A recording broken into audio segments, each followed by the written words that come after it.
Holy shit, y'all. Y'all have no idea how long it took us to set this shit up. Welcome, though. Welcome to Pokemon Legends ZA. If you've been watching any of the streams, you know that this game has taken over my life for the past 2 weeks. Which is weird because I bought it like 2 months ago. It's only recently I decided, you know what, I want to fucking play it for once. Let me get in that shit. Now then, I've done all the normal shit you can do in it, unfortunately. But, thankfully, because I have a capture card and I fucking reorganized my entire setup to do this shit, we can do something that I've been wanting to do for a very long time. As you can all tell here, if you know the game, I've beaten virtually everything there is to do in the game. I've beaten everything. I've done it all.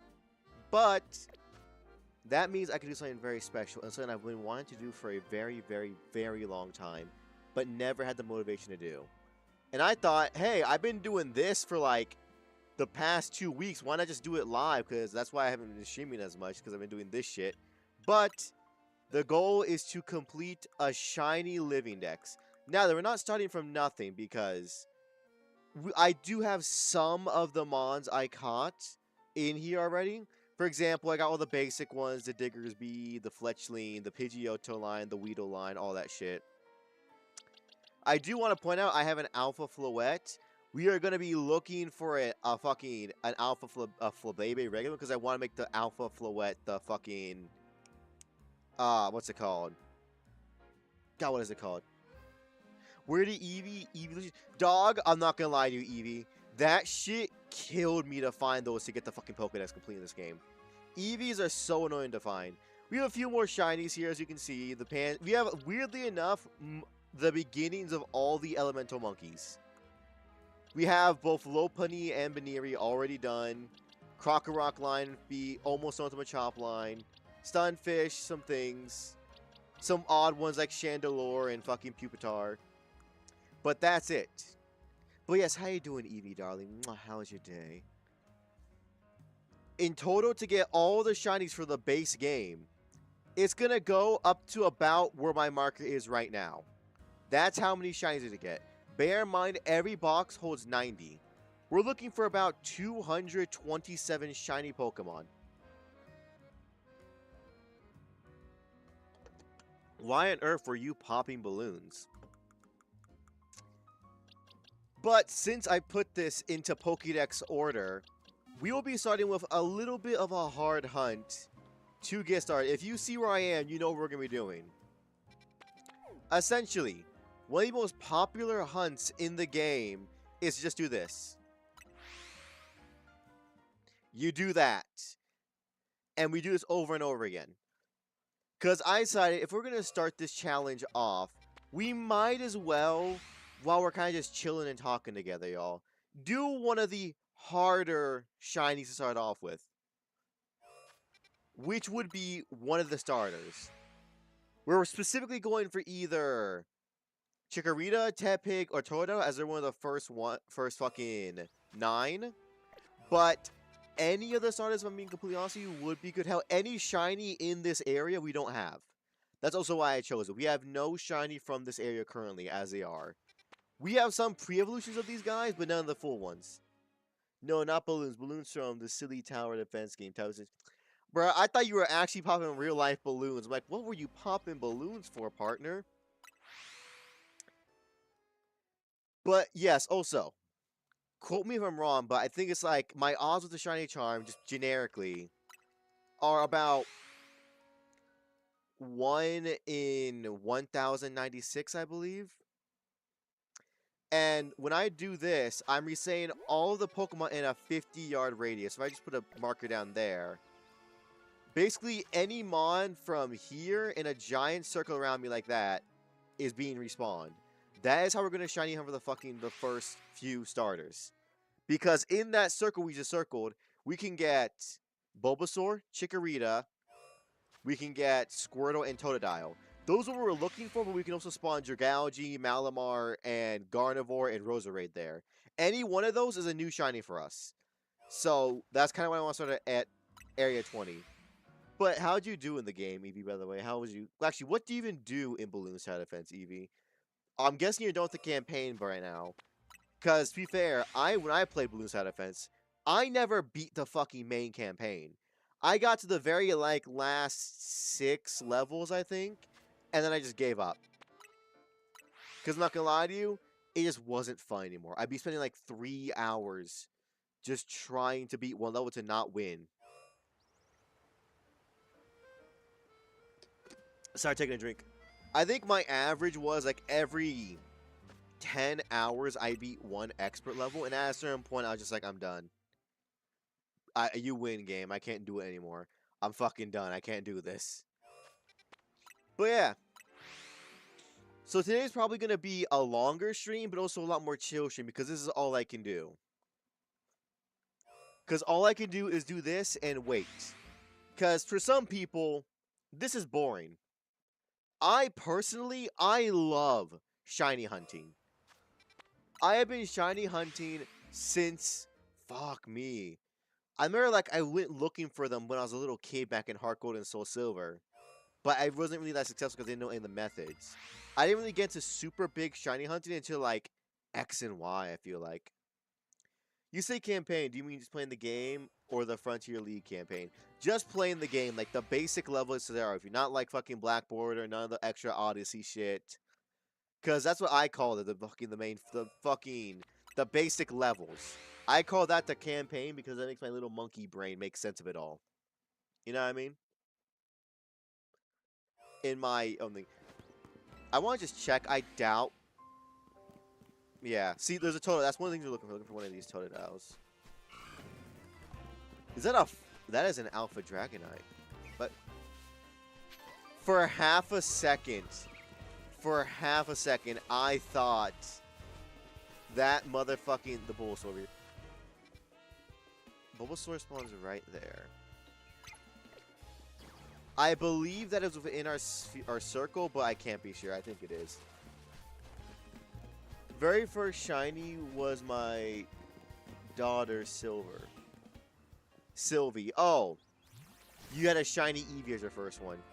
If I'm being completely honest with you, I'm trying to find the... Hold, let's do this, and I can see the perfect little pinpoint to put down. Who was my first Eevee encounter? That's fucking lucky. Your first Eevee encounter and it was shiny. That's kind of nuts, Doug. I'm not gonna lie to you. But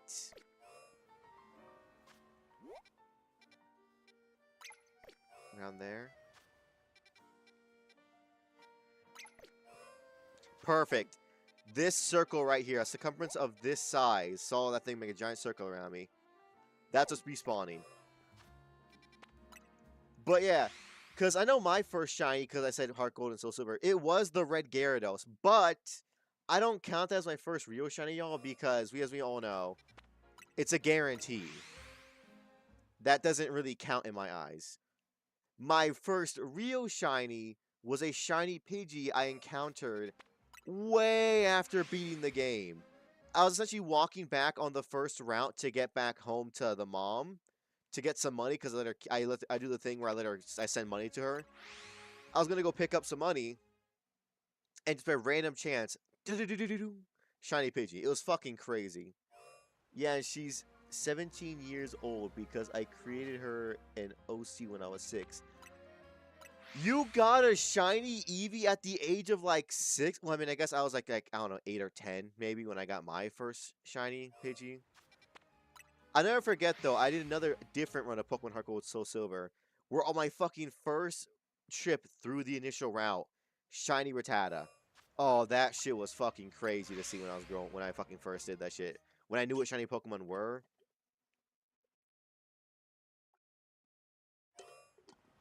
That's what really got me into the thing. But yeah, because I want to do this too, because it's easy. I can talk to you guys very easily when I'm doing this. There's not a whole lot of effort that goes into shiny hunting. It's very basic, which is what I like about it, because I could do this for hours while doing 10 other things. I could be watching TV, I could be fucking editing a video, I could be fucking talking to friends, I could be streaming and talking to y'all. It just makes it very easy to kind of just chill with y'all. And I really want to complete a shiny living dex in this one. Mainly because it's very easy. And before anyone asks, no, I will not be using any of the fucking rifts for it. Unless there's a mon that's just overtly stupidly hard to get and time-based, like maybe Goomy. For 2 of them, I'll definitely get 1 the generic way in the base game. I may get the other 2 further dimensional rifts, but that's just because it's like, I want to get the fucking first experience and that's it.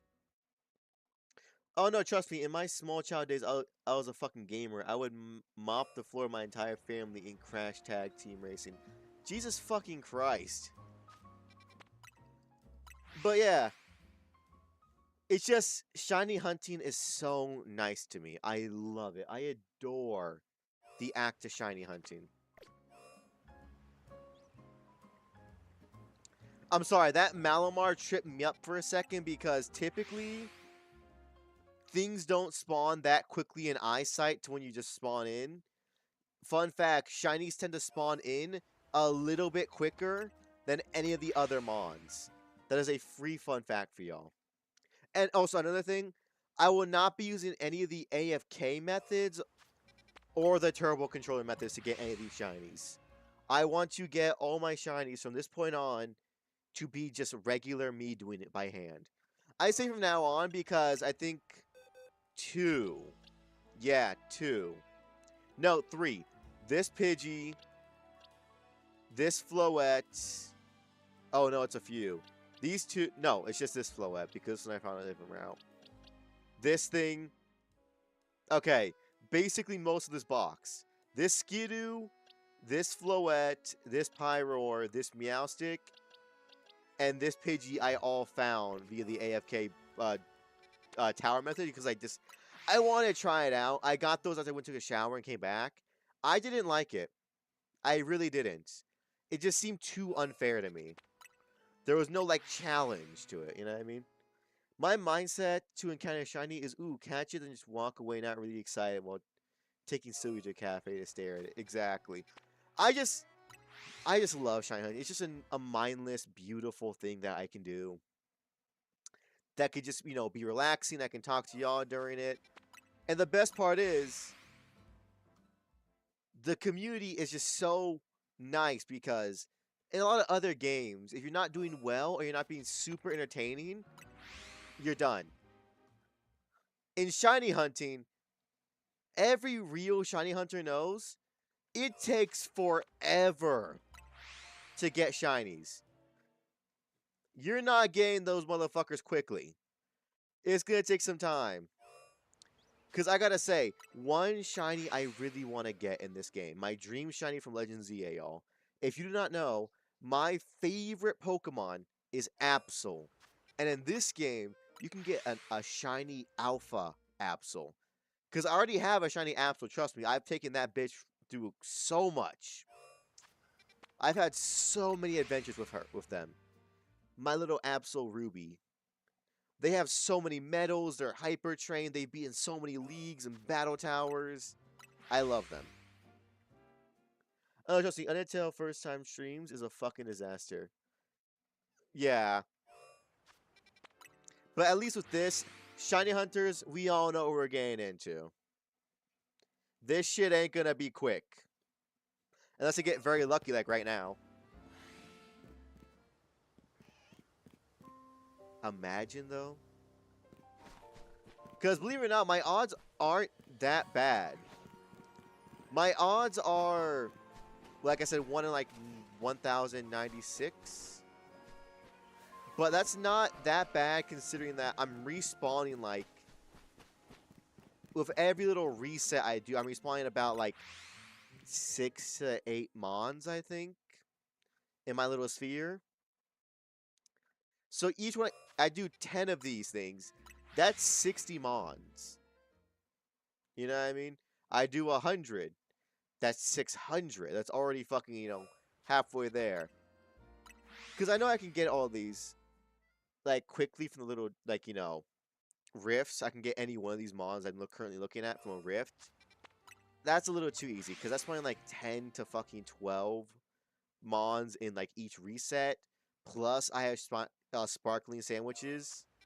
It's just not fair at that point, I feel like. When my odds are, like, 500 something, and I can just respawn 12 in one singular fucking go. You know what I mean? But who knows? But yeah. Actually, speaking of Undertale, Evie, what do you mean Undertale first streams are a fucking disaster? Because I never, fun fact, yo, I never played Undertale. I watched it. I know what it's all about. I know the stories and shit. I never played the fucking thing.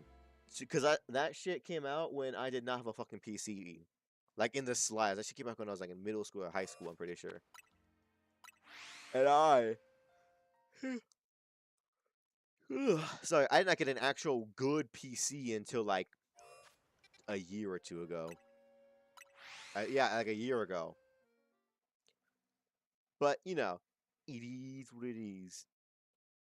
I should start counting my things. Because I tend to go for every 20 I check. For example, that's 2. This is 3. I tend to like to go every 20 in there. Because even if I'm spawning 6 mons, 10 to that's 20, that's 120 every 20 fucking resets. 3, 4. You know what I mean? Because in my mind, I'm not thinking, oh, that's about like 8% chance. That's like fucking 8% of the way there to a guaranteed shiny. Nah, that's an 8% chance I get a shiny. You know what I mean? It's 4. You know what I mean? That's my mindset. I pick a direct number that I always do, and then I just keep doing that over and over again. Because I do not have the fucking... This another reason I'm trying to do this. I do not have the patience to sit here and do this 100 times to get to that legendary 600. Actually, no. 200 times to get the guaranteed shiny in there. You know what I mean? I don't got the patience for that. I can do 20 real easy. And in my brain, I know it's about like a little bit under a 10% chance to get a shiny. Depending on how many mons spawn based on certain little things. You know what I mean? Which helps me mentally be like, okay, this is doable. I can do this. Should be able to tell for the first time that chat goes fucking nuts trying to get you to do the right thing. It goes back and forth repeatedly just to the point that people remember they turn off chat. Well, I'm not gonna lie to you. From an outside point of view, the Undertale community is fucking insane in a lot of ways. Because again, I watched this shit. I was not like a super humongous big fan of it. I was just the average viewer. I saw the music videos. I saw all this and that. I did nothing beyond that, really. Hold up, my eyes itchy. You know what I mean? So I was just there and I was just chilling. 9. So from my perspective, they were just like hiccups, a little bit crazy. If I'm being completely fair with y'all. Undertale fans just seem a little bit unhinged. No, actually not a little bit. A lot of them are very, very unhinged. In a big fucking way, I feel like. Because it's okay to get into something. I feel like a lot of them are borderline obsessed with that fandom. I get it's an amazing game, but some of them take it way too fucking far, Evie. I'm not even gonna lie to you. That's 12. My jaw just popped the fuck out of my ear. Ooh. But yeah, I'm trying to think now. Maybe it wasn't be the best idea. Maybe I should have lowballed it and try to go for an easier shiny. Actually, to be fair, there's no easier shiny in this game. Actually, no, there is. There is easier shiny because I mean, fuck it. English is hard because we're going for one of the starters. The chance for a starter isn't bad. It's just not great compared to say like I was hunting for like say a snow runt. You know what I mean? Actually. And seeing the AU fandom's like, what the fuck's Lust Tale? It's very weird. You wanna see something, y'all? The first few mons I wanted to shiny hunt for were shiny Go-Goat, shiny Vanillite, and shiny Snow Runs. I got... Where is it? Where are they? Where the fuck? I got this one from the fucking Wild Zone. I got 2 Snovers. But I didn't over yet. Count it. We have 2 Snovers, right? 3, 4, 5, 6, 7. I got 7 Snovers. Not fucking goddamn it, Silver. Hey, how you doing, Silver, darling? Mwah, how was your day?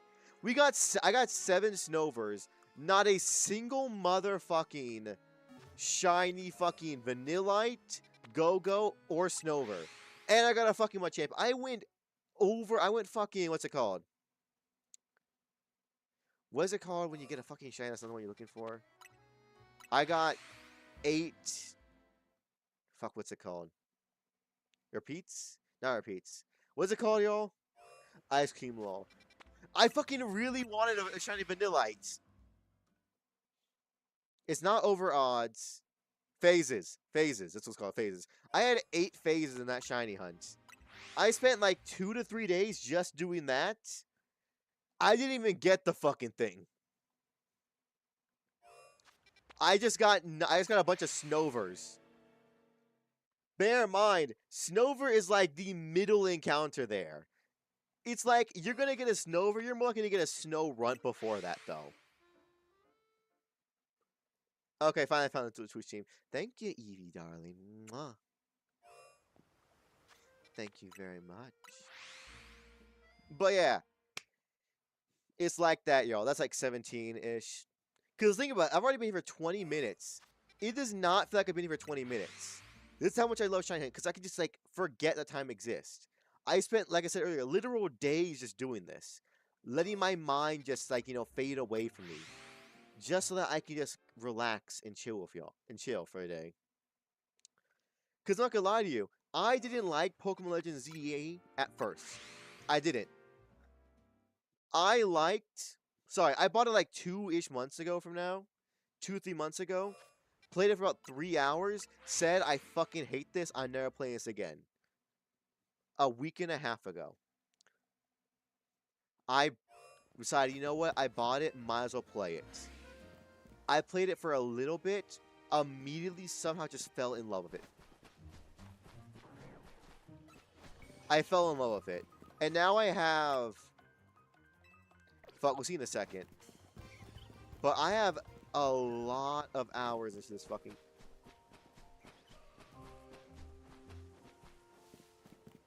Is that? No. Yeah, no. So for a second there, I was like, that fucking... That Alpha Rosary looks a little bit weird. My fading mind makes eyes looking opposite ways. I'm a person who can't stand still unless it's in bed. That's valid. But yeah, in the past week and a half, I've gotten 70 plus hours on it. That's what you can just see though, because I have been like not saving certain things to get certain things to go right in my way, for like creating certain donuts and shit. I have probably like over 100 hours in this shit in like a week. I won 100% of the game within the first like 4 days of picking it back up. I did 1,000 trainer battles. 1,000 of them. Oh, so by the way, whoever made that fucking thing for the Shiny Charm was a bitch. Like, what do you mean I have to get fucking that many of them? I have to get 1,000 trainer battles. You have to be fucking kidding me. It's just stupid.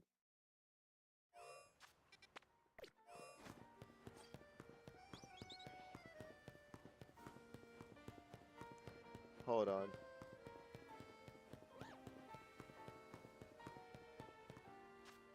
Yeah, the thing I'm worried about is losing a potential shiny. 1K battles?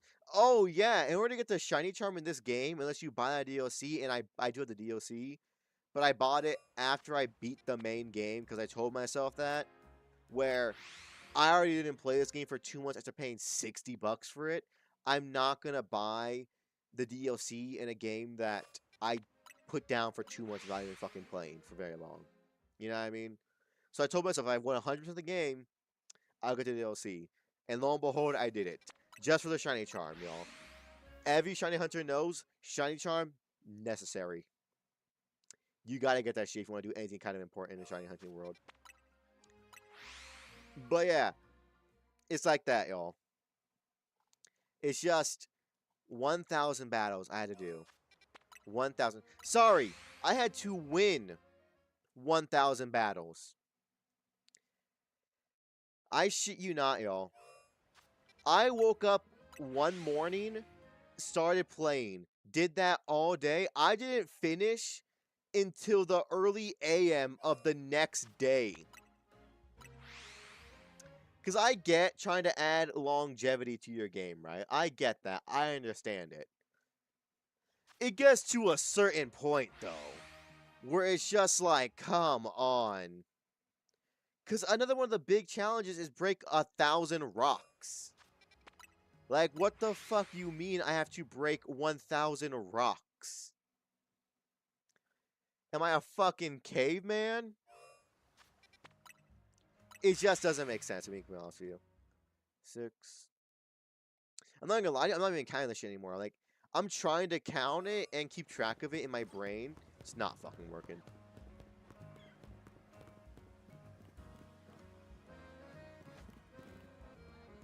No, that's not shiny. No. I'm so used to Scarlet and Violet still where they don't make noise that whenever I see them on, like, fucking Chikorita has, like, a very similar shiny to its base form. Because all that happens to Chikorita is it gets yellow compared to its lighter green color. It takes me a second to be like, no. You're not. Nah, they're not. They're not shiny. No fucking way they're shiny. You know what I mean? Unless. Okay, yeah, it wasn't shiny. Because shinies don't disappear on resets. See, that's how we know. That's how we know. You know what I mean? They will say, punch this shit, burn shit, one shit. Exactly. You have to destroy a certain amount of environmental hazards. To be fair, though, luckily, I also did 100% Legends Arceus. I love, by the way, Legends Arceus. I love that game. I'm kind of pissed I took away the fucking link cable from this game. Because I love the link cable, yo. I had to fucking buy Nintendo Online for this fucking game to get the fucking Pokedex completed. Okay, that's one thing I hate about Pokemon, right? One of my biggest gripes with Pokemon is things like game exclusives and trade evolutions. I hate those. In current games, it's a lot easier. You get Nintendo Online, you go to a YouTuber like Austin John Plays, they release a whole set of codes to be like, hey, people, trade on this and that.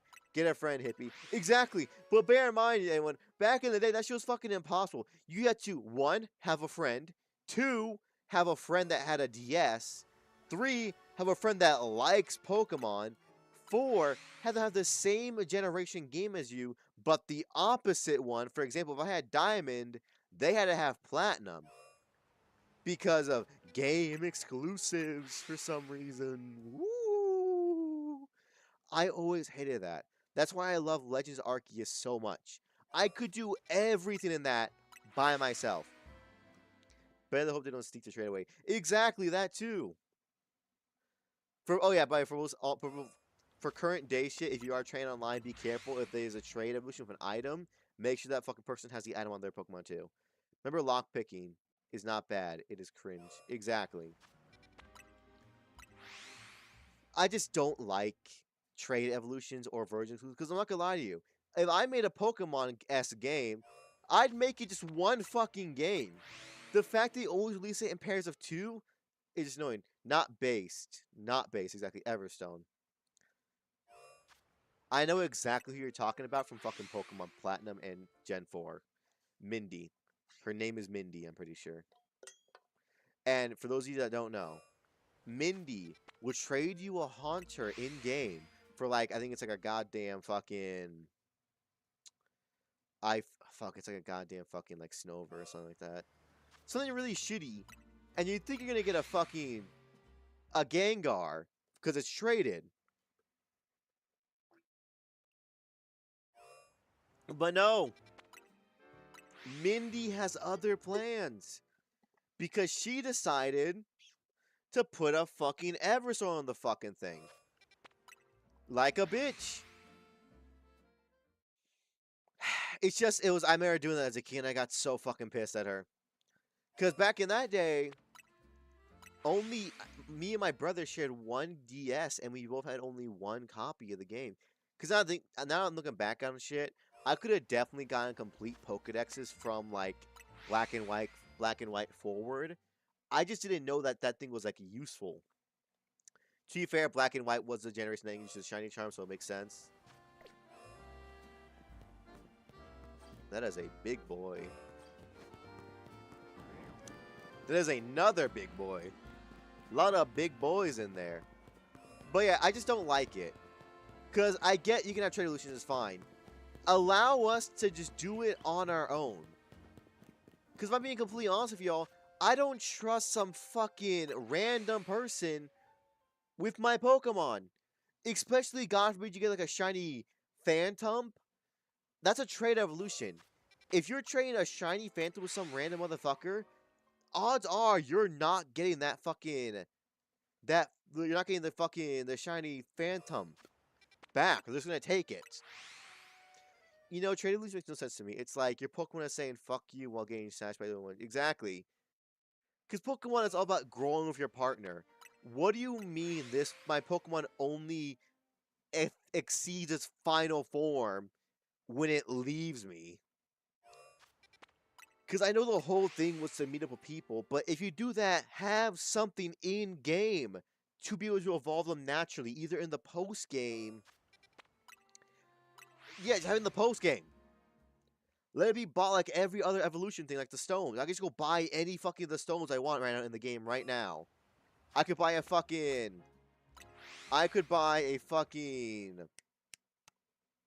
What's it called?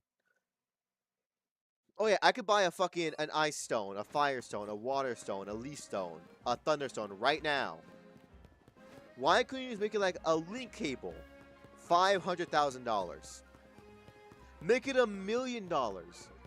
Just make it so I don't gotta, like, you know, play. Oh, that shit was fucking shiny. That would've been nice. Just make it so I don't have to fucking risk losing my Mons because fucking Timmy Two Timers over here wants to take my shit. It's just stupid to me, I'm not gonna lie to you. I fucking hate it. That's why I give a lot of props to other fucking games that are like Pokemon, but have trade evolutions, and you can just fucking use items for all those shits. How about a cycle computer, which gives the motion of being traded? That's fine, too. Just let it be able to be done by myself. As a shiny hunter, that sucks. Because though technically I can get a shiny Gengar and a shiny Machamp naturally in this game, in the wild, it's a 1 in 64 spawn chance, by the way, y'all. Right beneath the tower of Lumios, the thing I'm looking right now, at least Lumios Tower, there's a 1 in 64 chance a Gengar or a Machop will spawn. A Machamp. Which is cool. But you gotta add on top of that the fact that it's a 1 in 1096 chance to get a shiny.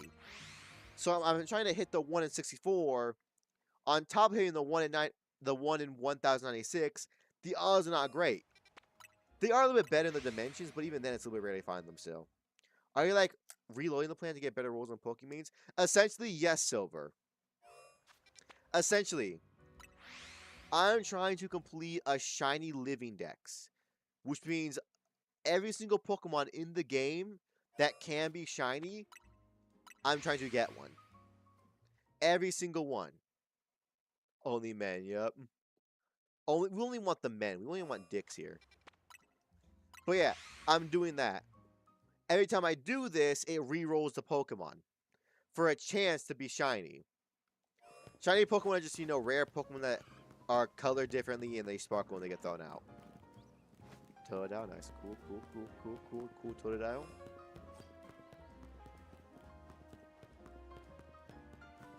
Because I'm not going to lie to you, Silver. I could do this for 3 hours, like a regular stream time for me, and I could not get a single shiny.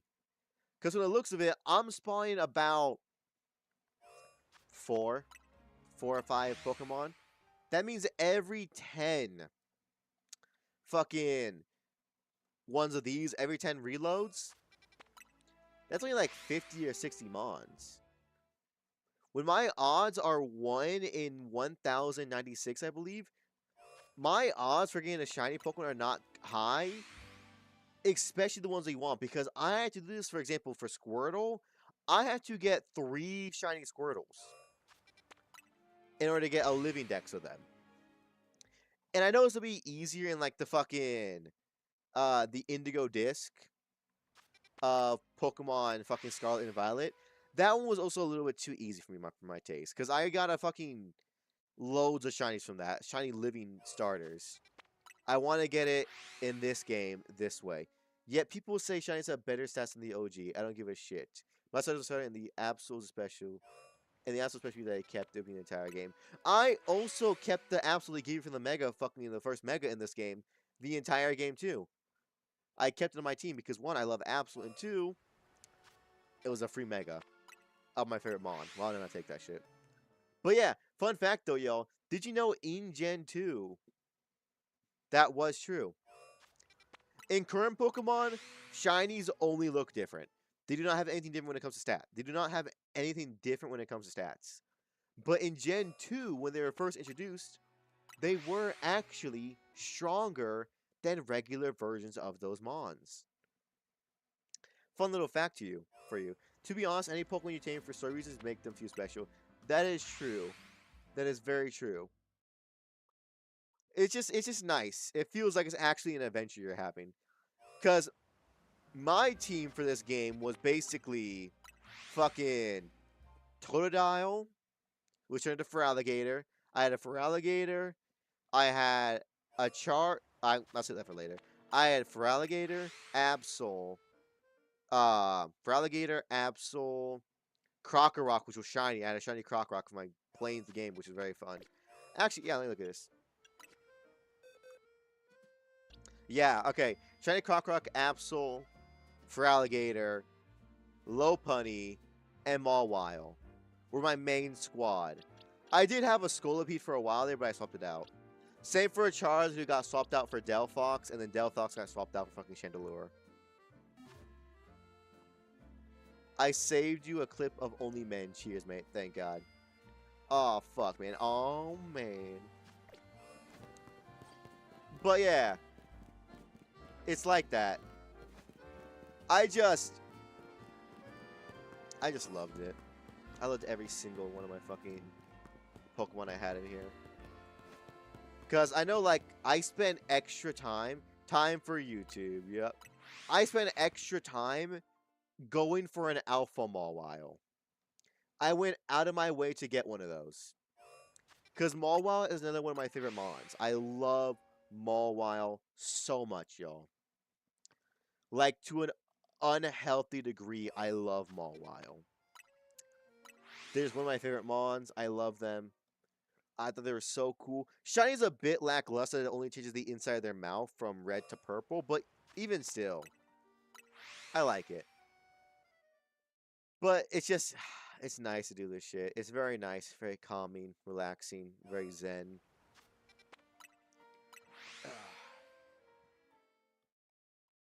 You know what I mean? It's just nice. I like shiny hunting. So could you access the clip, Ray? If you made a clip of me saying that on Twitch, I will be able to access the clip, yeah. I could just yank it off my thing, because any clip that y'all make about me immediately goes on my page on Twitch, which is a little fun fact for y'all. But yeah, it's like that. Because do I honestly think I'm going to get any other shiny starters tonight? Yeah. Maybe. Maybe. Do I think it's a high chance? No. Because I think, I'm spawning like, let's lowball. I'm spawning 5 Mons. That means in order to get, fuck me. Spawning 5 Mons every 10 would be, 500. 1,000. Not 1,000. 100 would be 500. It would take about 200 and some change for me to get on odds for one of the shiny starters.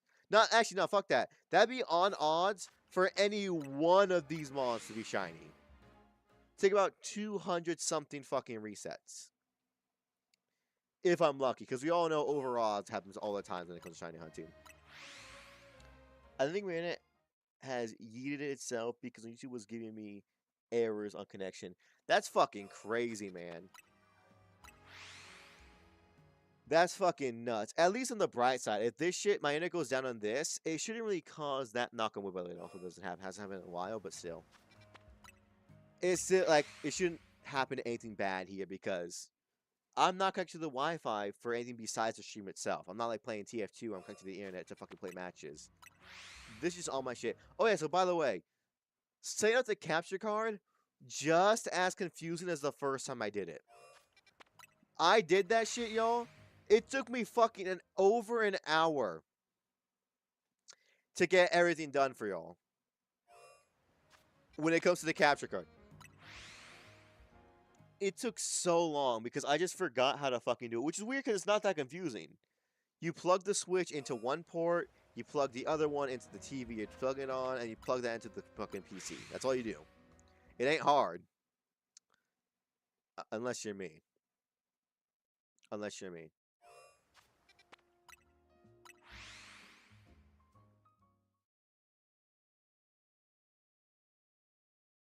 No, that wouldn't work.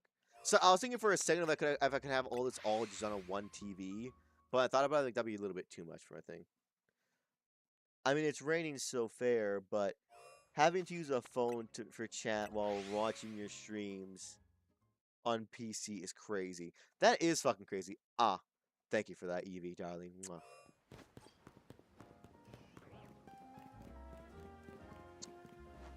Anything special?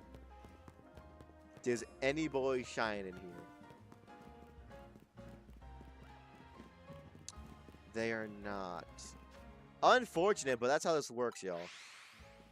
That's the calming part of this. That's like the Zen practice.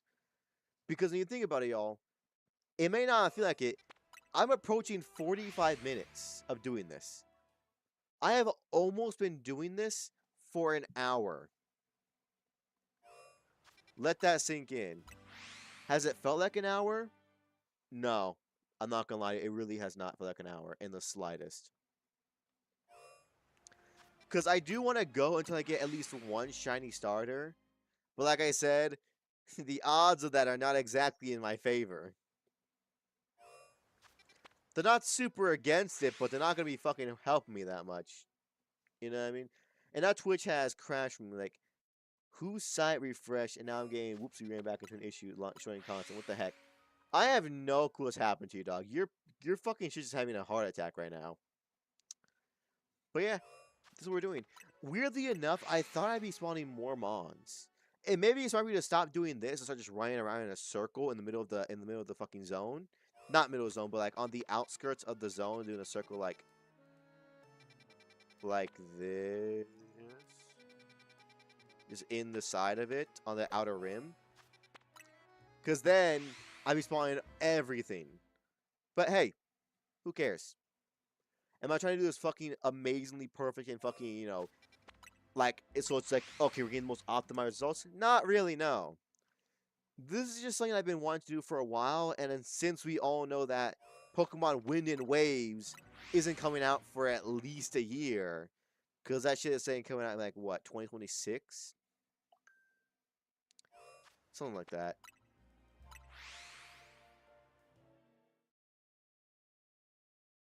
But yeah, since it's not coming out until, like, 2026...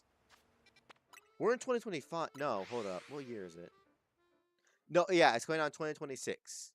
Is it? No. No, it is 2026. I'm sorry, yo, my fucking dates are all over the place. It's 2026 this year. It's not coming out until 2027. That's what it is.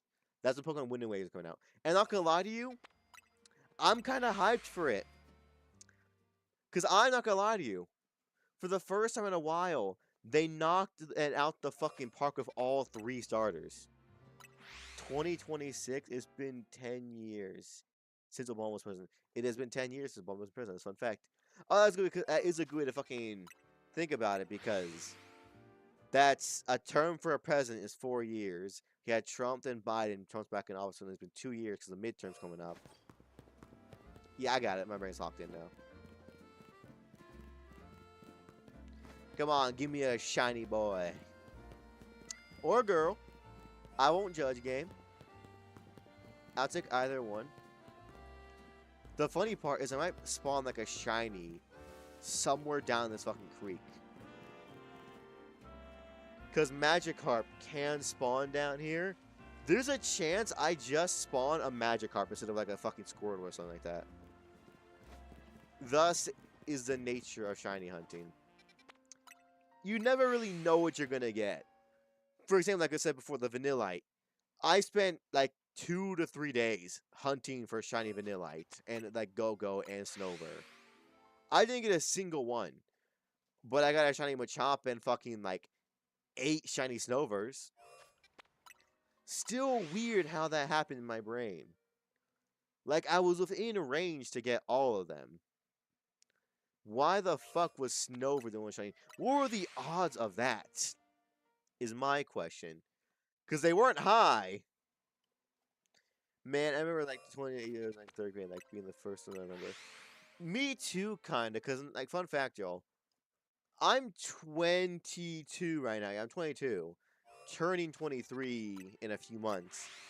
The first president I really remember having is Obama. Because he did he did do 2 terms back to back. So he did 8 years. And little old me, born in 2003, that shit, like, by the time I was conscious, he was basically always a president in my brain.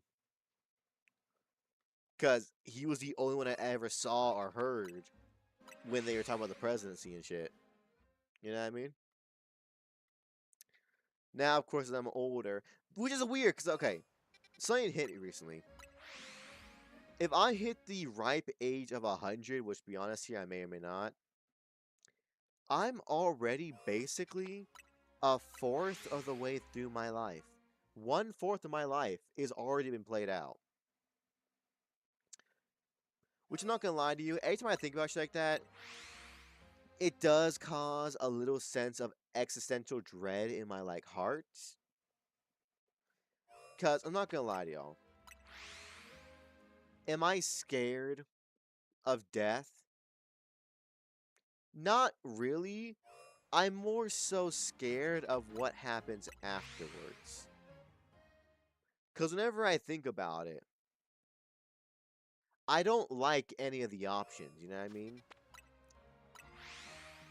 Like, when it comes to dying, it's the afterlife part that scares me.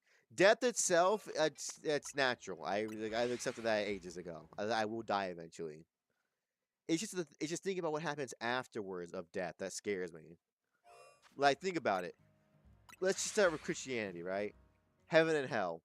Hell doesn't sound like a party. It's just constant torture forever. Heaven doesn't sound that great either. You're in one place for all time. All time.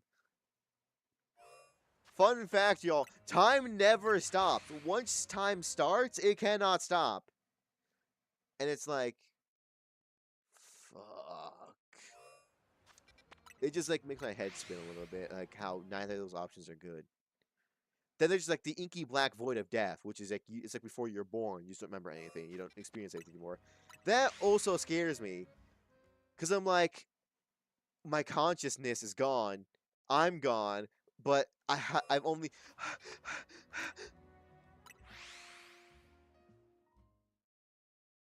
That's the one that really scares me, y'all. I am so afraid of losing consciousness.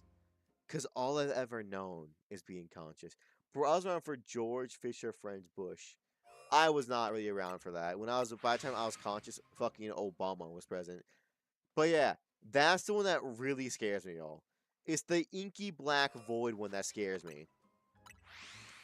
Because I just don't like the idea of losing my consciousness.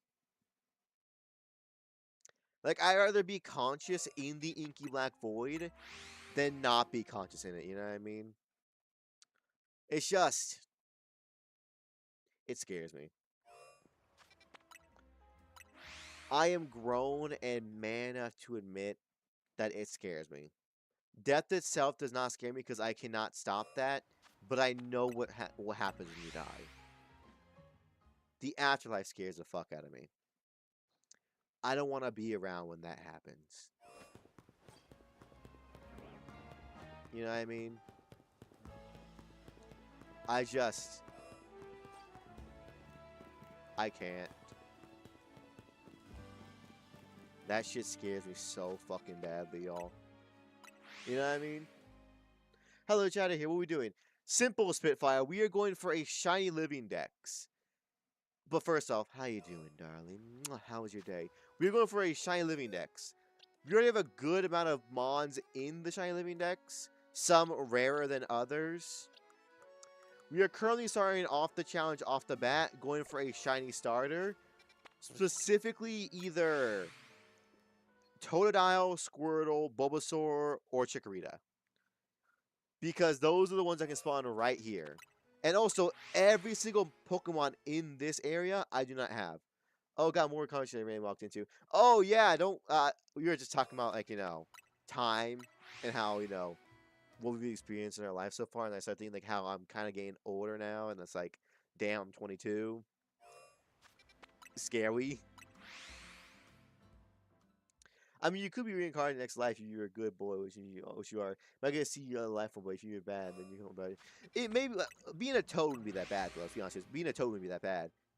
And what was exactly? We're going for mainly Squirtle, Totodile, Chikorita, or Bulbasaur. But if we get a Dragalge or like a Malamar or a Roserade or a Gardevoir, we have none of those, so that's perfectly fine with us. And yes, we are not going to really do any of the DLCs. Some of them I may do Spitfire, like for example, Goomy. I might get like one regular Goomy in base game to get the other two in the fucking like DLC. Just because Goomy is just a fucking hard one to do because you have to wait for it to rain. You have to hope you get it in time of the rain. There's not like a super amazing spot to hunt it. So it's kind of up in the air what I'm going to do for something like that. But I will definitely hunt at least one of them naturally. In the spirit of the challenge. Or you could be French, not true. I'm in pain. It's been almost 10 years now since the Switch. Somehow it's been 13 years since Frozen. To be fair for me too. Time has both been going so fast and slow for me. I'm not going to lie to you. Like, I left Vegas last year. I feel like I've been in Indiana for at least like 3 or 4 years. I'm not going to lie to you. It's felt like 3 or 4 years since I've been here. But I've only been here for like a year and some change. But other things like fucking, for example, oh yeah, Pokemon fucking Scarlet and Violet coming out. I feel like that was yesterday. That shit came out like fucking, like what, 5 years ago? 4 or 5 years ago that shit came out? Scarlet and Violet? So, are you gonna try and get a Glimmet? A Glimmet.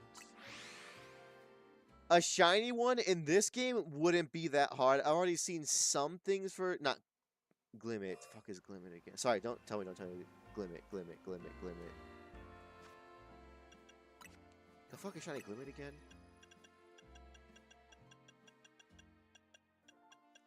I'll know when I see it, but there's 1,000 Pokemon in the game. Glimmet. Don't tell me. 5 years, 2027. Damn. Okay. Glimmet. The fuck is Glimmet again?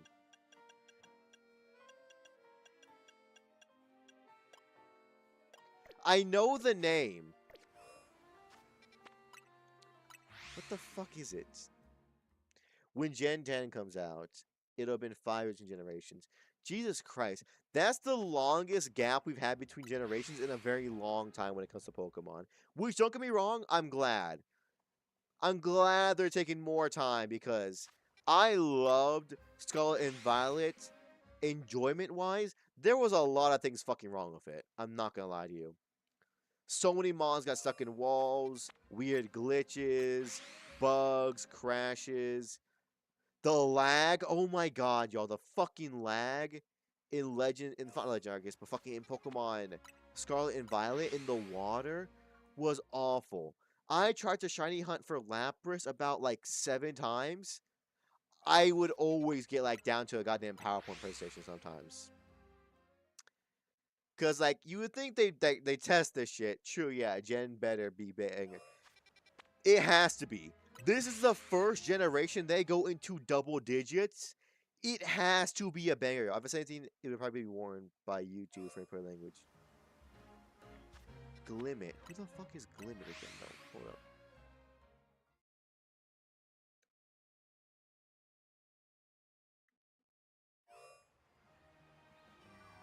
I know what you're talking about now. I remember. It's fucking Paldea from Paldea.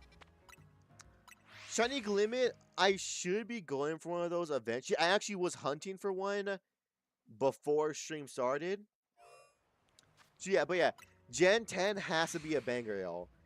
Pokemon is dumb and complacent. They know for a fact if the Pokemon generation that they send out that's the first one to double digits is not a fucking absolute banger, we're gonna riot.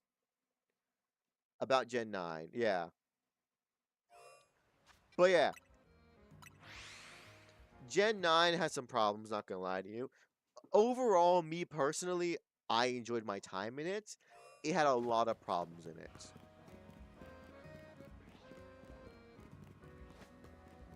Oh, Scarlet. Yes, Glimmet.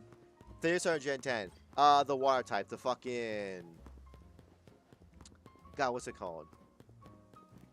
It's the... I know what it fucking looks like. I'm spacing on the name right now because it's been a while since I heard his fucking name you said. Palmot looks cool. Fucking Browit. I'm not gonna lie to you. The starters for this next gen are knocked out the park. They all look so good. I just hope Palmot doesn't fucking get on two legs. My only hope. I just love how many memes came up from fucking Browit already. They are so fucking just Gecko. Exactly. Yeah, Gecko.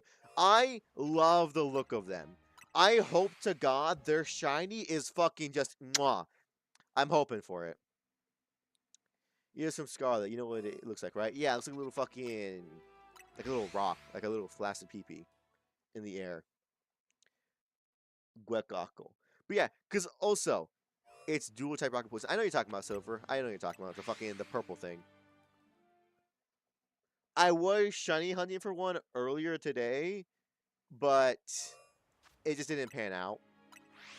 See what I mean on bipedal. They're my girl. It's a dual type of poison. Versus Gen 10.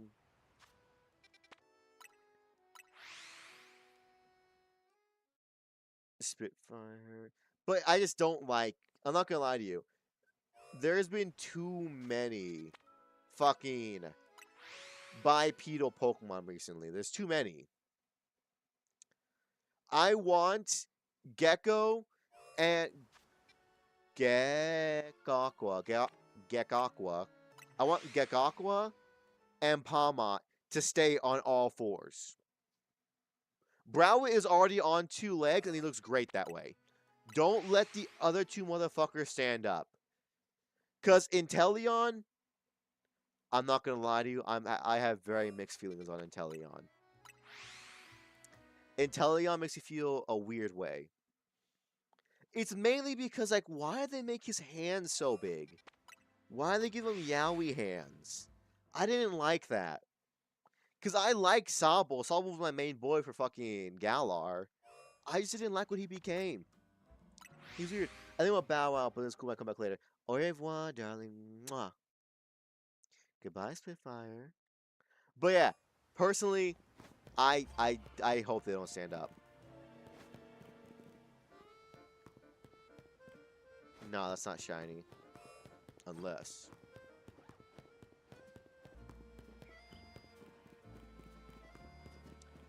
God damn. Fuck. It's fine. It's over. I don't need to fucking. But it's just not great, y'all. It's not great. The amount of fucking Pokemon that stand up. Because Litleo. Litten was such a cool mod. I thought it was going to become like a giant like panther on all fours. I hated how it did two forms on the ground, then stood up for no reason. Sprigatito, I'll let Sprigatito slide because Meowscarada does look pretty cool. But fucking... I just don't fucking like how a lot of mons stand up. I don't. Because it feels like they're making furry bait at this point. They're making furry bait. They want us to sexualize them. You know what I mean? That's what they want us to do because it gives them more engagement. Why do you think Lopunny exists, or Gardevoir, or Salazzle? They knew what they're doing, especially Salazzle. With Salazzle, they knew what they were doing. They knew what they were doing when they made a mon that looked like a goddamn literal embodiment of a fucking cougar. Isn't that all Pokemon though? I need you to look at fucking Fletchling. Tell me that's Gooner bait. That is just a bird. Now, take a look at fucking Gardevoir. That's just a woman. And even more, take a look at Lopunny. That rabbit has a BBL. Even more.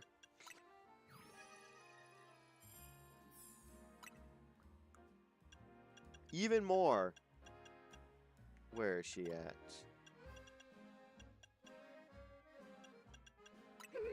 Look at Mega Lopunny. She's got ripped leggings. Some are easy to make cute. But look, this is definitely Gooner bait, Silver. I know what you're talking about. They made her fucking wear goddamn ripped leggings. I don't care, as you say. They make a lot of bipedal Pokemon now just as Gooner bait. Because the internet happened, and then everyone started fucking thirsting over the Mons. No Mon really in Gen 1 gets thirsted over that much. Except like maybe Mewtwo, because they got that fucking, like, that hourglass figure. First thing you hear is Gooner bait. Welcome, X darling. How you doing? Mwah. How's your day? But yeah, it is. It's Gooner bait. That Lopunny is Gooner bait. They saw the internet, and they made it in that way. Guess what, man? Exactly. Because we all know that the fucking life-size Gardevoir and Lopunny plushes they made were not by chance. They knew those things are going to get turned into sex dolls. Someone's going to cut a hole in the bottom and put a fleshlight in it, and they're going to fuck it. These are things we know. Like, we know these things, right? We all know this. We're not surprised by these facts. These are just facts we all know of. That they will fuck the shit out of that thing. I feel bad for those Gardevoir plushes and Lopunny plushes, though, the big ones. Because they are going to have a rough life. Only, that's already happened. Yeah, I know. We all know it's happening. We all know it. Whether or not you accept it is the true thing, though, y'all. Because it's happening. People be out there putting their dick in Pokemon. But yeah, X, how you doing, dog?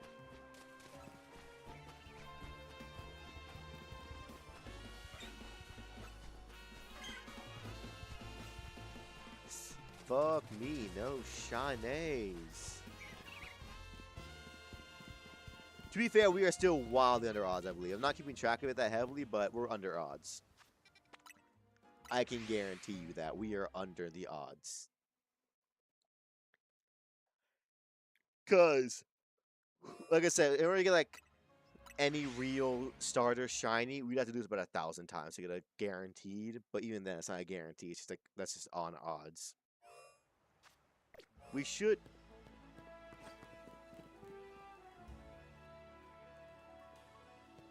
No. That's not. Yeah, okay, good, it's not. For a second there, I was like... There's no way that's shiny. There's no fucking possible way that's a shiny Alpha Totodile. I was correct, it wasn't. I know about Mark, a Pokemon Gunner. Is that Mark maybe special 50 years ago? Oh yeah, it's because there's a lot of Pokemon out there that are really fuckable. Like Lopunny, Salazzle, Ninetales, Gardevoir, fucking... What's another one that's really kind of like... Lucario's got the other ones. Delphox, Braixen. Any mon that's just like a straight up person. gets Gunnar baited. I've seen Batman as where Harley is wearing a low pony jumpsuit in the scene where she's trying to get Joker's attention. You know, the one with the cream pie scene with the big. I know exactly what you're talking about, dog.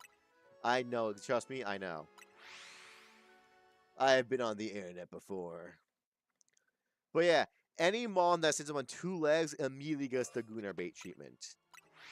Is that there's something in our human brain? Yes, exactly, Silver. Is there something in our human brains that when we see something that's sitting on 2 legs, we have a need to like just for some reason goon to it, like ingrained into our bodies. Pokemon Gooners to be sent to Guam. So next stream, y'all, is we happening from Guam. I sure hope they got some good Wi-Fi there because, oof, something tells you they do not. Charmander. We joke, but Charmander definitely got some Route 34 them. Especially Charizard. Oop. Especially Charizard too. Charizard has a lot of Gooner slop in them, I guarantee it. To be fair, I'm pretty sure every single Mon has Gooner slop made in them at this point. Right? They've gotta.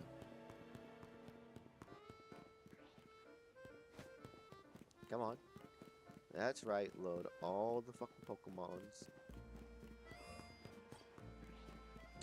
But yeah, we should...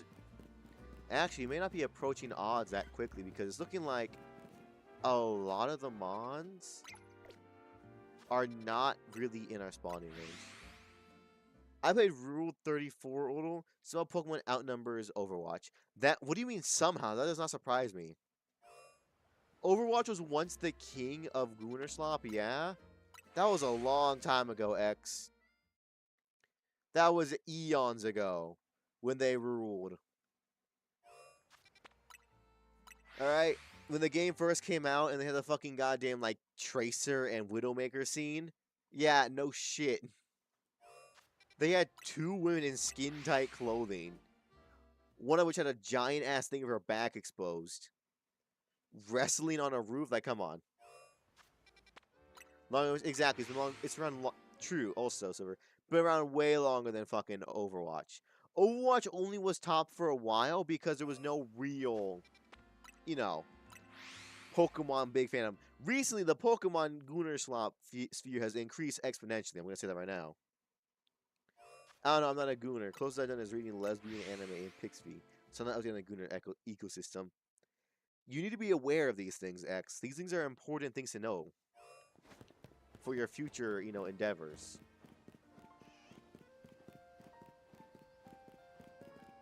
Squirtle. But nothing will eat old reliable. Some Gen 5 Mob. I think, if I remember correctly, there's a weirdly large amount of fucking My Little Pony shit on goddamn Rule 34. We're gonna do a little bit of a different kind of hunt right now. We're gonna run around in a circle because, fun fact, if I just run around this outside, I spawn every little thing in it. And since I need everything here, we can probably get a little bit more shit from it, and it's gonna be a little bit of a break from just fucking doing that one thing. Alright, so let me get my education in Goonerology. Good, take notes. That's wrong for Gen 4. Gen 4, that's what it is. Is it Gen 4?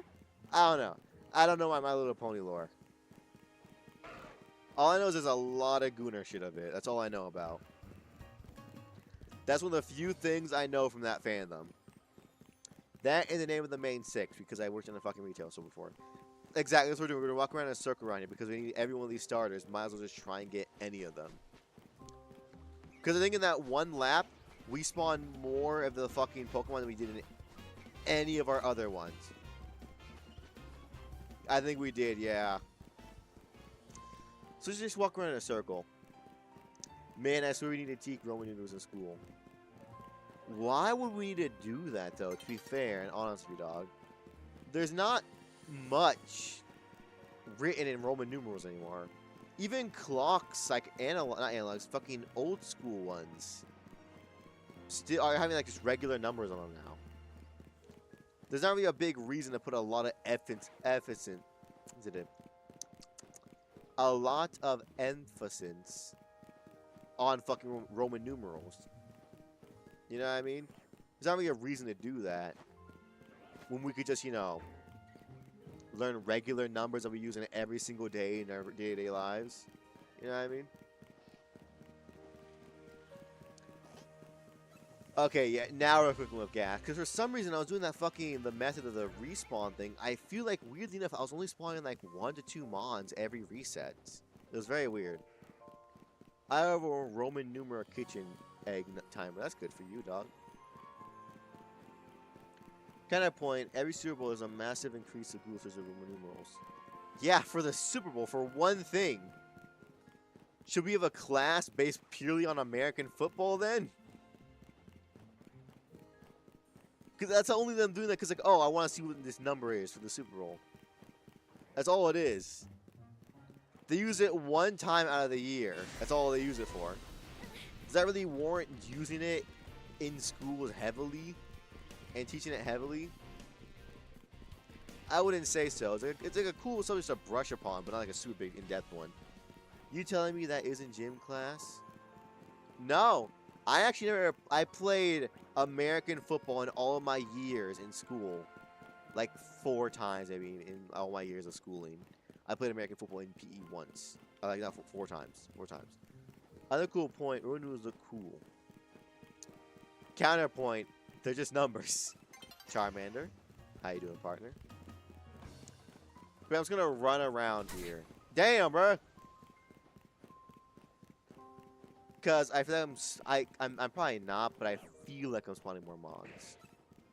I'll let you just say I'm haunted saying that you can trade me. I'm trying to do Mabel with new trailers. Why don't you just look up the Austin John Plays fucking codeds? Fun fact, SS246. If you go to Pokemon Legends Arceus's Reddit, the pinned thing in it is the trade codes. Just do that. That's what I did. To get my Haunter, the Gengar, my Machamp, my fucking Spritzy and fucking Slurp Up, my Aromatisse, my fucking Steelix. Caesar, huge thanks, thank you, sir. Of course, darling. Mwah, have a good day. You're telling me it isn't... They are the Chad-looking numbers. They're just numbers, y'all. They're just numbers. One, okay, yeah. I also feel like I'm seeing a weirdly large amount of stars now. Because again, y'all, anything that can spawn here, we need. So we'll take literally anything. We'll take a Lucario, Roserade, a Garbodor, a fucking Aaron. Non-Aaron. An Aggron. We'll take a fucking Dragalge. We'll take a fucking Scrafty. Any of the starters. A Hippotas we'll take. We'll take anything we can get our hands on. It was like night is coming upon us. Perfect. If I were to get one, though, I'd want to be one of the Teppigs or a Charmander, because they're more out of the way than, say, Squirtle, Totodile, Chikorita, or Bulbasaur are. When it comes to shit like this. They're more out of the way. Fuck me. Let's go. It's nighttime.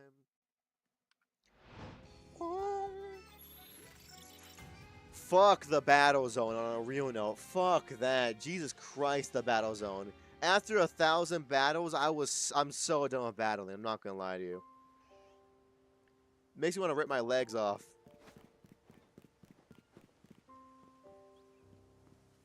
No. Yeah, no, okay, no. I just, for some reason, I'm used to seeing the Pokemon look a lot brighter on my end. So they all look different kind of because I'm using them on a regular screen instead of like my regular TV screen, which has like super good colors. You know what I mean? Okay, so this is just a big number.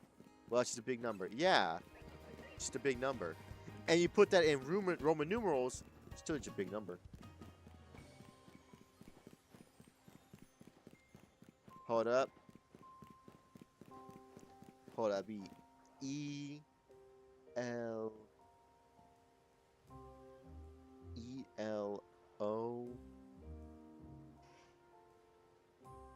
It's upside down, I'm guessing, or like backwards.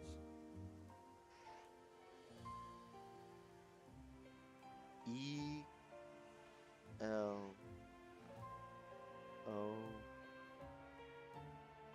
the fuck does that say? I can't read that, dog. I'm too stupid to understand your codexes. In-game, we're looking for wild zones. Is that so he was fucking bomb peacefully, but going through you get whistle welcome? Essentially, yeah. The in-game lore for the wild zones is that tower wasn't always destroyed. Recently, it got destroyed in the story lore. Like, you played the destruction of it in the game. Essentially, Lumios Tower was actually just a big-ass, like, conductor of mega-type energy, which attracted a bunch of Pokemon to Lumios. So they set up wild zones to kind of keep the wild Pokemon semi-contained. And then like it just draws more and more power, so more and more Pokemon come and all that jazz. That's the in-game lore for it. Does some moves into an incognito there and tell me it's just a number. Is it like sauce for some kind of porn? Is that what it is? Are you trying to get me to? Are you trying to bait me into looking at porn? That's pretty fucked up, dog. But yeah, that's the lore, and I believe. I say I believe because I was kind of like half paying attention during the gameplay because I was trying to get through as fast as possible. But yeah, trust me, fucking when Bennett and fucking Bonnie get back from wherever the fuck they are, they're gonna be pissed. His gym and his house are gone. He's gonna be so fucking mad at just existence. Cause I'd be pissed too. I leave for vacation, I come back, my house and my job are just burnt to the ground. Nothing more than just a mossed up, rusted ass piece of shit. I'd be pissed. What's the alpha currently there? Not bad, not bad. If those are shiny, ooh. He's gonna be pissed when he gets back. Which also, I hate how Kira is here, but Bennett and Bonnie, the two fucking people that are main characters, that lit. Okay, no, I thought it was fucking shiny for a second. There wasn't. The two main characters that live in Lumios are not here. It's just stupid. I'm not gonna lie to y'all. I fucking wish that Bennett and Bonnie were here. Particularly, there might be some saucy mannerisms. I'm not looking at porn, bro. You're not gonna check me. I stay pure. I be staying pure since the day I was born. But yeah, I hate that they weren't here. I love those two, especially from the anime. Mwah, perfection. Nothing more, nothing less. Just pure perfection from them. We love them in the anime. Because not gonna lie to you, my favorite season of the Pokemon anime was the X and Y saga. I love the X and Y saga of the fucking anime. It was just so mwah. To be fair though, I do love the amount of details that you see in Legends and fucking Legends ZA here that are callbacks to fucking the original X and Y games, which in lore happened 5 years ago in game lore from this point, which is kind of crazy how those games came out like years and years ago when Legends ZA came out, and it's only been 5 years in Pokemon game lore. Kind of crazy, but I digress. I do like how many callbacks there are to it. They talk about fucking Lysander and fucking Team Flare catching the legendaries, setting off the ultimate weapon, being stopped by a group of kids. Lysander himself making an appearance surprised the fuck out of me. Because I looked into virtually nothing of this lore. Shut the fuck up, Silver. I looked into fucking virtually nothing of this game before I played it. Seeing Lysander alive as the new AZ was fucking crazy to see. It was crazy. Just because just to be completely honest with y'all, because I thought he was dead. I really thought he was just dead. Have you played the new Pokemon Animal Crossing? Forgot the name. Pokia, whatever it is, Pokemania, I think it is. Pokemania, I have not, mainly because it's a Switch 2 exclusive and I only have the Switch 1. I plan on getting a Switch 2 eventually, but that's a later thing. You know what I mean? But beyond that, I mean, I know the lore for it is a little bit fucking, like, weirdly dark. Like, apparently the lore for fucking Pokepedia, which is supposed to be just Pokemon Animal Crossing, is weirdly dark. It's a world where all Pokemon trainers had to leave the planet because of a bunch of natural disasters and shit. And the reason why there's a bunch of just random Pokemon right now is because those are the Pokemon that were just abandoned and left behind. So all those Pokemon you're helping and you're playing with, they had trainers at one point that they just don't know what happened to them. That's like basically having a bunch of kids be growing up regularly. Then one day just wake up, the world is destroyed, their town is ashes, and all the grown-ups are just gone. That's what it's like. It's just weirdly, like, dark for a Pokemon game. Like, why? It's also like, what the fuck happened? What honestly happened in that fucking timeline? Because I want to fucking know, if I'm being completely honest with you. Because I don't want to play that. Like, I'm not, like, super big in, like, the Animal Crossing scene of, like, gaming. Stardew is the farthest I've gotten in that kind of category of gaming. That's not my thing. But I want to know, like, the lore. Give me the lore of what the fuck happened there.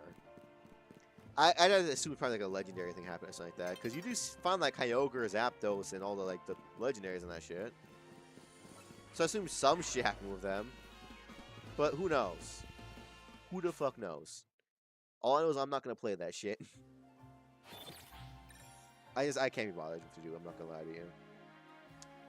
I'm too busy doing this fucking shiny living deck style. That's just me fucking hard enough to do this shit. You know what I mean?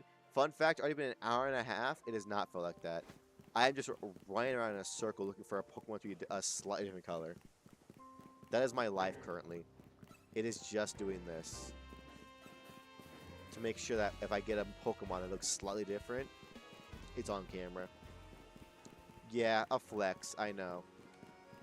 Ash Ketchup aged up to 11, which caused a disaster, so they went to Mars. The Pokemon left to be evolved into an intelligent being. Yeah, to be fair though, most Pokemon are already smarter than humans. Like, most psychic types can speak to people. So can quite a few fighting types via aura usage. But most Pokemon, fun fact, y'all, are on par or are sometimes higher intelligence than humans. But that's strictly a game theory. It's like Wall-E, but with living creatures. You know what I mean? It's like that. But beyond that, yeah. Fucking, it's just... What was that? What was I talking about again? Whew, sorry, yawning. What was I talking about again? Oh, yeah. I forget. What we got there? A Raichu and a Saber. That's kind of rare. I mean, I already got all that shit, and I don't want fucking those unless they're shiny, but still, that's kind of cool. I just want to get one shiny today, y'all. That's the goal. We're shooting for one singular shiny Mon. I don't care how it is. Hence why we're in area 20. Because we don't have a single shiny from here. I need to get an shiny. A singular shiny. It could be anything. And I'll take that shit. Because I do know there are other places that are better odds for me. This is just kind of like a funny haha kind of starter thing. To get a shiny starter off rip, but I'll take anything. Because again, my initial plan was to not stop streaming until I get a shiny starter. That's not likely. That's not likely, like, even a little bit. The odds of that are so fucking low in, like, 3 hours or even 5 hours. To get a shiny starter. You know what I mean? Them should take hours to get. At least this way, each, like, loop-de-loop, I was playing about, like, 20-something Mons, I want to say. That's a whole lot better odds than my fucking other one. Because, again, I was doing the typical fucking reload method, but it just weirdly felt like there were no Mons spawning. It was weird. I just felt like nothing was... Okay, no. I don't know what Shiny Dragology looks like, So I looked at that and I went, there's no way that's shiny, right? There's no way. That can't be Squirtle. How you doing, partner? Gardevoir, Mamacita, how you doing? Another Gardevoir. I'm not gonna lie to you. I would love a shiny Gardevoir. I already have one in other games. But we get a shiny Alpha Gardevoir, I would be busting out on camera. I'm not gonna lie to you. I would fucking explode everything just on my desk if we managed to get a shiny Alpha Gardevoir.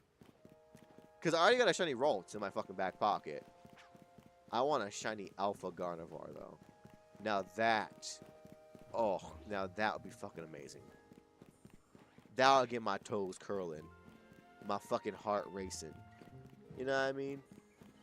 Yeah, y'all know what I mean. We all know the feeling of just busting a nut on stream. That's just like what we all do every single day. All of us. Yes, us. We. We as a collective species. Do that every day.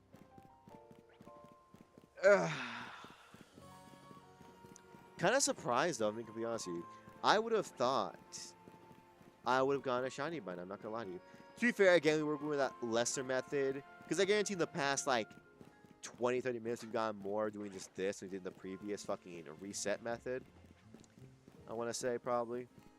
Do Pokéballs work on humans? I don't think so. Oh! I forget. I think in the manga... I think they do, technically. Because don't quote me, I think the main protagonist, the guy, for Black and White, in the manga, he got trapped in a Pokeball for 5 years or something like that. I forget, though. I want to say yes, though. Because, again, a lot of Pokemon are damn near close to human. I don't see why a Pokeball would not work on a person. I mean, I guess in Let's Go Eevee and Pikachu, Leaf does try and catch you. That's her main gimmick. She throws Pokeballs at you in hopes of catching you.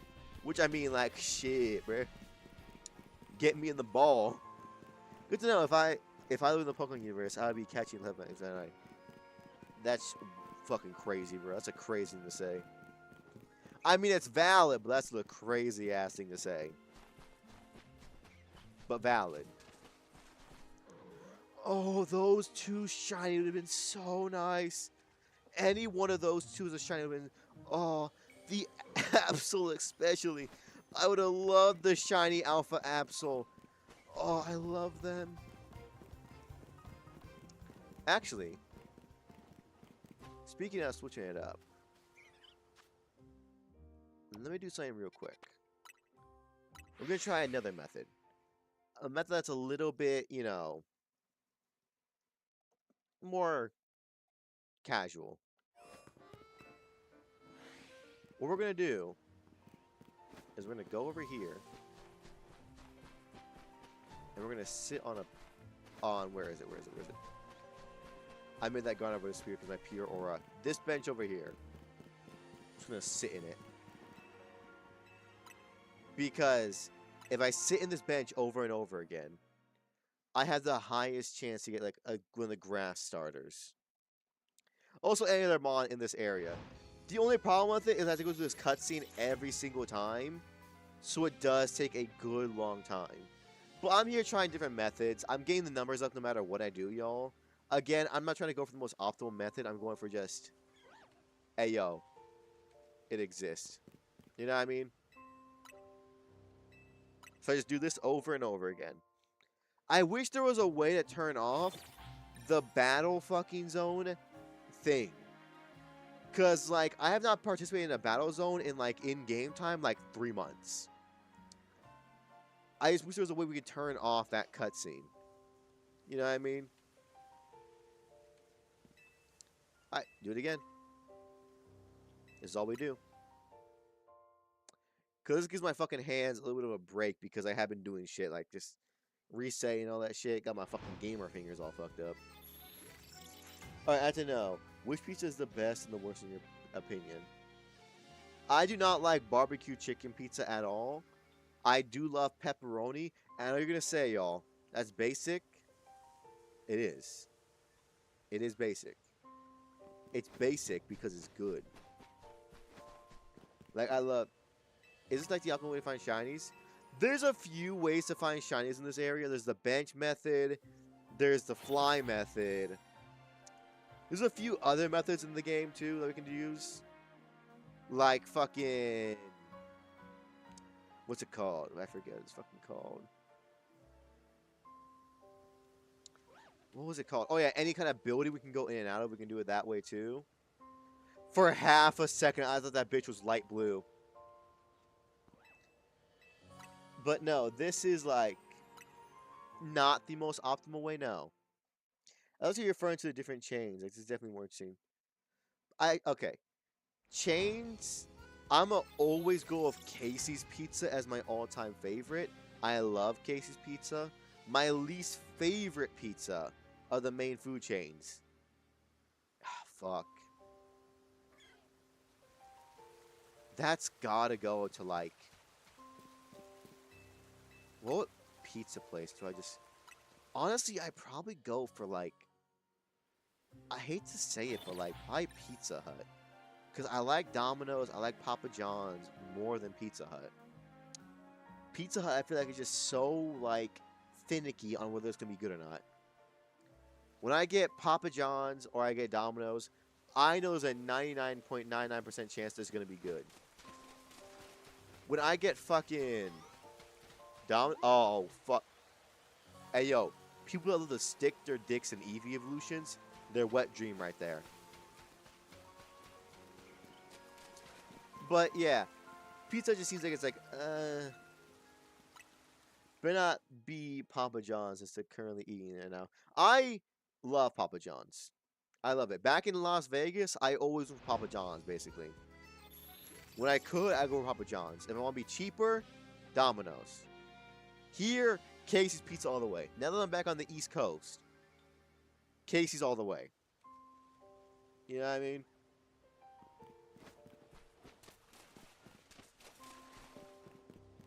But also, X, no, this is not the optimal way to find shinies. The bench method is, like, not one of the best ones. It's pretty bad. How easy is shiny hunting in ZA? To be honest with you, Vlad, pretty easy for certain ones. Pretty fucking hard for other ones.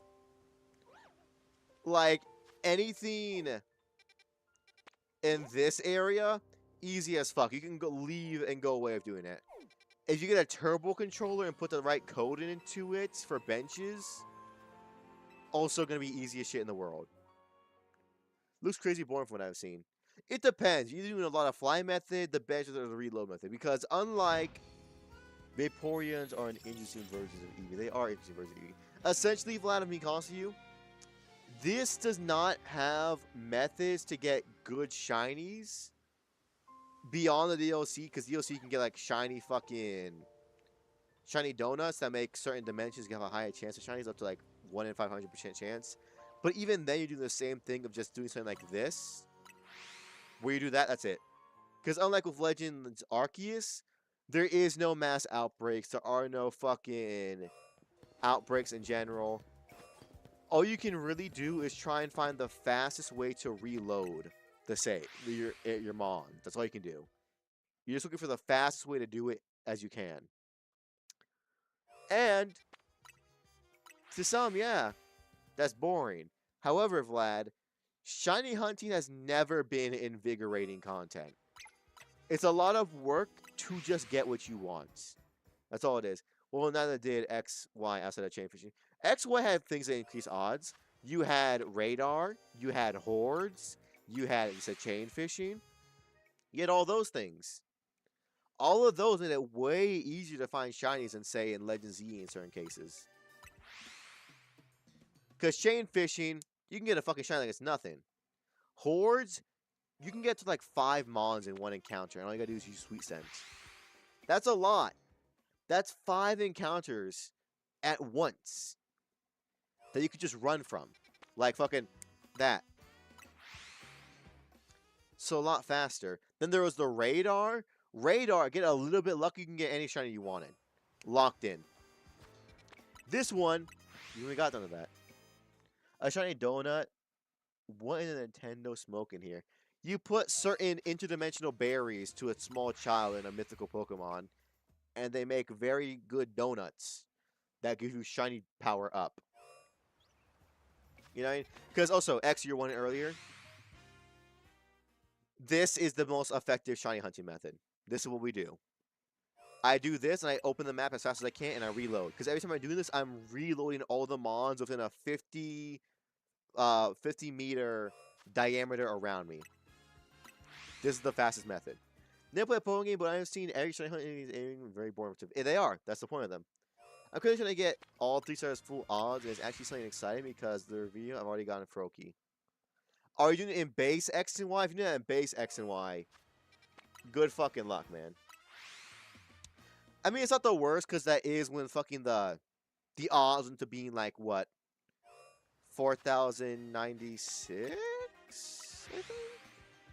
Sorry, what I meant was like you don't get right off the start though. True, but you do get hordes off the start though. You get hordes. All you gotta do is get a Pokemon with Sweet Scent, and you got a horde. That takes your, because again, that's a lot. That makes it so that you're gonna get a shiny. Odds are in under 1,000 fucking encounters if you keep getting hordes. Before that, you're looking at 4,000 encounters plus. With that, you're below 1,000, which is crazy. That's 5 times faster. You have to like horde and chain, yeah. Base X and Y. To be fair, hordes were fun. Hordes were fun. Yeah, 4,096. I fucking got it. I knew it. But to be fair, hordes were fun. Chain fishing was fun. Because in theory, chain fishing is probably one of the fastest ways to get shinies in that game, even in early game. All you need to do is get a Pokemon like Octillery with Sticky Hold, and you're good. To be fair, X, I never played a Pokemon game or most Nintendo games as a basic person as simply you can get into. I know Super Mario and I know Dr. Mario, that's it. But no, yeah, X is right, y'all. Most shiny hunting methods are boring and repetitive. That's why shiny hunting takes a lot of fucking patience. You gotta just let it ride. You gotta, believe in the heart of the cards and just hope and pray that you get what you want. That's all you can do. You know what I mean? Because you can go hella over odds for a shiny, you can go hella under odds. I've gotten shinies before that I wasn't even planning on. I've gone for hunts on shinies that I've wanted. It's gone well into the thousands. I got instantly lucky and got a Froakie in a day of hunting. That's, yeah, for those of you that don't know, that's really fucking lucky. That's all that my grandparents to play. Was Mario and Dr. Mario. And that's fair, those are good games. Dr. Mario I'm not sure about because I never played that shit, but still. But those that don't know, that's hella lucky on Vlad's part. Shiny hunting the fucking first 3 Kalos starters in base game X and Y to get the shiny within a day is crazy luck. Because again, 5 ads is insane. It doesn't stop. I like money. I really like it. But yes, y'all, this right here is the most effective method for shiny hunting in Legends EA. This right here. If you don't have the DLCs, this is the best method. Besides the fucking AFK tower. This is the best method. Actually, yeah, this is the best non-AFK. Actually, no, the tower is so better if you're not AFK. Okay, I'm back. Welcome back. But yeah, dog, a shiny Froakie within a day is pretty fucking crazy. Because I know for a fact that I thought about doing that a few times, but then I was always like, I could just Masuna method for it later. Because I was always one of those people that was like, oh, wrong thing. I was always one of those people that was like, I want to try and get the shiny most effective way possible. I'm not really like that as much anymore. I kind of just go with the flow for the most part. I didn't keep track of my cows, but ever to guess I'd be under 500 maybe. That's not bad, y'all. Because seeing that's like, he had a 1 in 8 chance basically there. Odds are it was like 1 in 8 to get that there. So to a regular person, that's like that bad of odds. To a shiny hunter, that's fucking amazing. Those are amazing odds. Getting a 1 in 8, that's fucking crazy. But yeah, it is what it is, y'all. Funny thing is, I was way more confused and excited or surprised now. I would be too, because you don't expect it. Any unexpected shinies always make you feel a little more kind of second guessing. Whoa, whoa, whoa, whoa, stop, stop.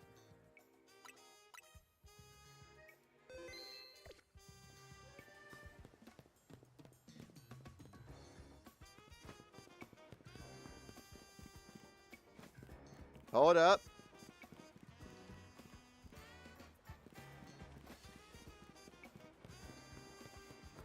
I heard that.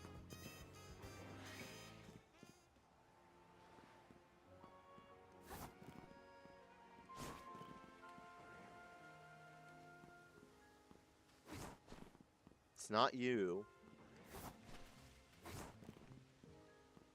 I could have sworn I heard the shiny noise.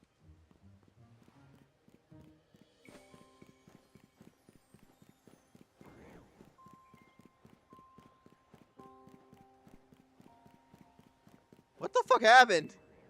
Check light poles. It's probably a Fletchender, yeah. It was over this way, so it'll probably be down this way.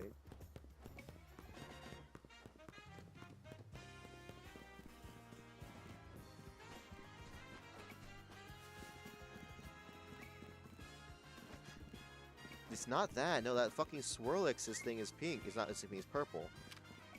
It's pretty not Swirlix. It's the other one.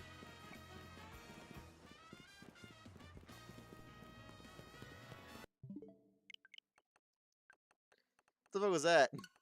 Metal Gear Solid, look at picture. What the fuck happened there? Have you ever had ranch dressing that was so good? Oop, just super. No, I fucking hate ranch dressing. Fuck that shit. A shiny. But yeah, I heard the noise. Maybe the bird run away. We're gonna see real quick because this is gonna load my save right when I heard the noise. So at the very minute, I'm gonna see the bird fucking fly away. But I heard the noise.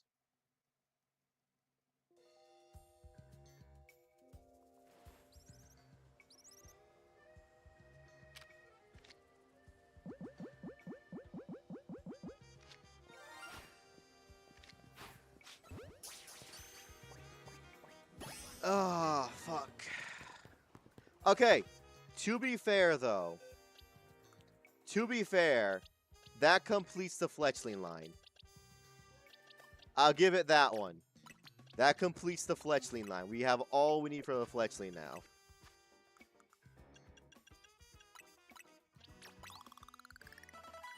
Fuck. I mean, it had to be the bird. It had to be the bird. I mean, I'm not complaining we needed it. We haven't phased yet. The only problem is that Fletchling is one of the most common mobs of the entire game. Right in front of you all. It was I was not ready for that shit. Alright, let's complete the fucking the Fletchling line. There we go. But yeah, it's just one of those things, y'all, where it's like fucking I don't mind it right now. I know by the end of this, I'll probably have like 17 extra shiny Fletchlings. If we're being completely honest, I'll probably have an alpha Fletchling by the time we end this. Because they are so fucking common. It's not even like a joke. They are so common. Fuck. It couldn't have been like a Chikorita, or like a Malamar, a Squirtle, a Totodile. I'll take a Gardevoir, like a Roserade. It had to be a fucking... Had to be a Fletchender. Good shiny, though. I will say that, though. Fletchender's line has a really good shiny. Hold up. I gotta get this guy another fucking cane. I'm gonna have to run out of my almost... I have so much X large candy. There we go. Alright. That is one thing we can knock off for the day, though, y'all. We completed an entire species. And wait for it. Shiny Talonflame. This fucking thing used to be overpowered as shit in the base game of X and Y. How about doing full odds? I did do a few shinies full odds in this game pre-Shiny Charm. I got my shiny Sandile and Machop, full odds. I also got a shiny Litleo and a shiny Flabebe, full odds. It wasn't bad for the Flabebe or Litleo because it did an AFK method to see how well it worked. I haven't done it since really because I don't like doing it that easy. That makes it too easy for me in my opinion. The other two I just got naturally. Would I do that myself though? Fuck no, sometimes. I'm always trying to get that shiny charm. But this entire Fletchling line completely done. We got Fletchling, Fletchinder, Talonflame. Ooh, Selena was a good one. Dog, I have the complete fucking set. And then I have a few extra ones. Here's all my extra shiny yells are either extra or not base game. Yeah, I got a lot of Snovers. I was trying to get a fucking Vanillite, but the game said fuck you, Snover. But let's check the count, y'all. It took an hour and 45 minutes to get one shiny. And you want to know the crazy thing, y'all? That was still under odds. That was hella under odds. That was like maybe, give or take, or to estimate, like a few thousand resets for that mon. That was under odds. Do I wish it was one of the ones we were looking for? Absolutely, but a shiny's a shiny at a certain point, you know what I mean? Especially when we still quote-unquote technically needed. Not the worst. I'll take it for now, but I know I'm going to regret it later. Especially when it comes to shiny hunting the starters. Because that's why I'm starting from here, because these guys fucking suck to shiny hunt. If I'm not doing the cheap-ass fucking dimensional rift ones like this, they're not going to be fast. I like the good old save and reset full odds. I've done Kyurem, Virizion, Subtile, and now Froakie. Full odds, which just feels the best. I'm Oras, yeah. Oras. And Froakie and Wexine, of course. I did do a few of those back in the day. Fucking, thank you for the follow, Vlad. Fuck's get that shit at me. But yeah, I did do a few fucking soft resets back in the day. In like Sun and Moon, back when I didn't have the Shiny Charm, because fun fact, y'all, anything Galar in past, I've always gotten the Shiny Charm in.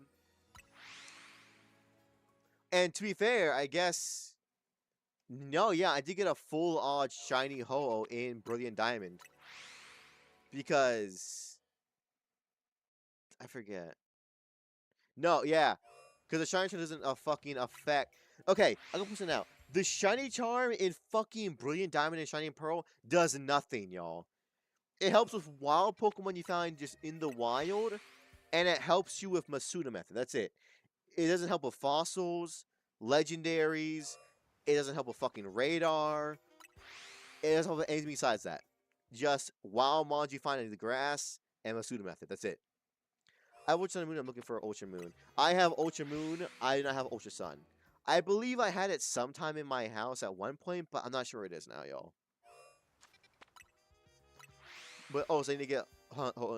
I have been hunting Ho in multiple games for so long. And I finally got it.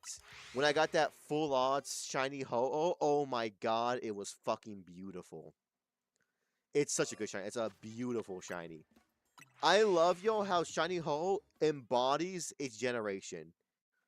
It is a box art legendary for the gold and silver games, and its shiny is bright gold and bright silver.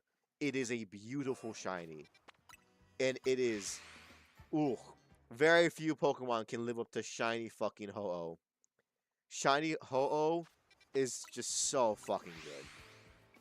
But beyond that, in Brilliant Diamond, I'm still currently shiny hunting Darkrai and Shaman, as this is the first time that they've been able to be shiny hunted in those games in the past, like, fuck, it's been like 10, 12 years since they've been able to get shiny hunted.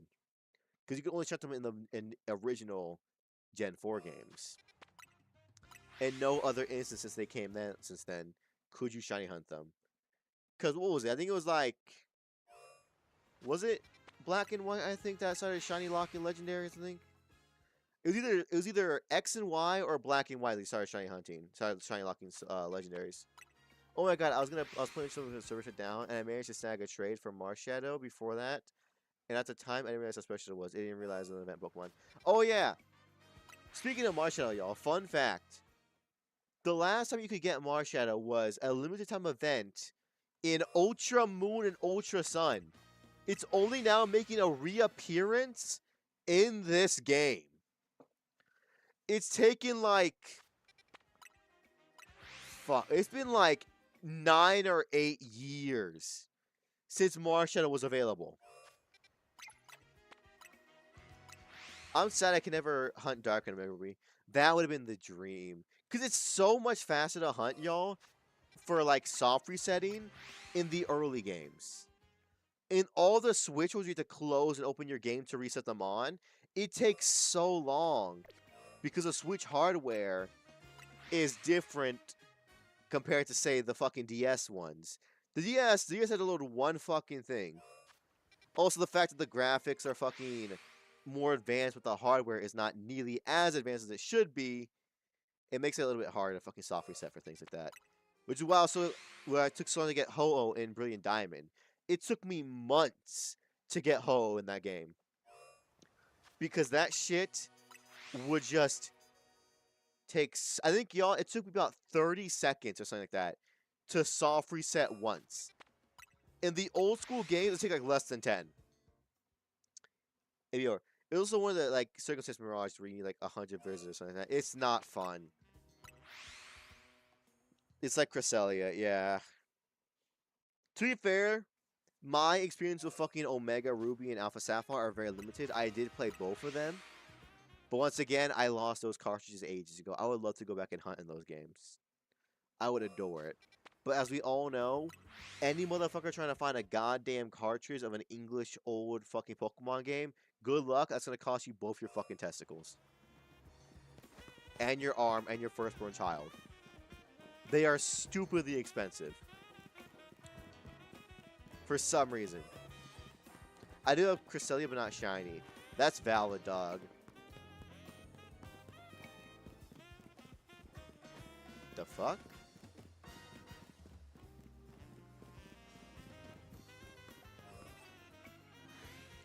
The DevNax is lovely. The DevNax is lovely. Why are these Pokemon not appearing when I was out on the rim? They should have been appearing. That was weird. Maybe because I reset my game, all of that soft reset I just did was for nothing because the thing was spawned in. I mean, it could have happened, but I doubt it. Got why recently? It was $45 fucking dollars. That's actually a pretty good fucking deal, y'all. Finding a copy of fucking Y for $45 is amazing. That game was, when it was initially released, was fucking 60. Those are the same day I've been game hunting for Oki. Damn. I mean, the luck for you is crazy in that case. Because that shit is fucking nuts. I think the last time I saw a copy of X or Y was like in a GameStop back in fucking Vegas. I think it was going for like 70 or 80 bucks. There. Because I regret it, but I remember seeing a few times. I'd be like in a GameStop where they still had like the old fucking like DS things. I'd go in there and I'd see like Pokemon Platinum for like 45 bucks, 50 bucks. Looking at that shit now, Pokemon Platinum in English, y'all, like a genuine OG copy of it, is like a few $100 now. That shit is overtly expensive for no fucking reason. To give like, holy shit, yeah. It's just not a good time, y'all, to be a fucking person that likes Pokemon. Because since the Pokemon craze with the fucking COVID happened, the TCG thing, everything involving Pokemon has skyrocketed. We're talking OG GBA cartridges. We're talking about fucking DS cartridges, 3DS cartridges. Cards especially. To the fucking moon, the price of them. Oh yeah, I found it in GameStop. Almost had Ultra Moon, but they didn't have the cartridge. So it shouldn't have even been out on the shelf, lol. They just have the fucking case? That's fucking weird. Who would want to buy just the case? Because I do have my copy of X still around. I still have my copy of X. I've not played on it in ages, but I forget what I was actually doing it before I left. I can't remember. I think I was either like, I think I was chain fishing in it last time I was there because I was trying to get like a shiny Dratini real quick. As like just a quick little like last hurrah. But I think I ended up leaving like a shiny Basket Legion. Yeah. That is fucking weird. I'm not gonna lie, yo. That's weird. For them to have a case out, but not the actual fucking thing.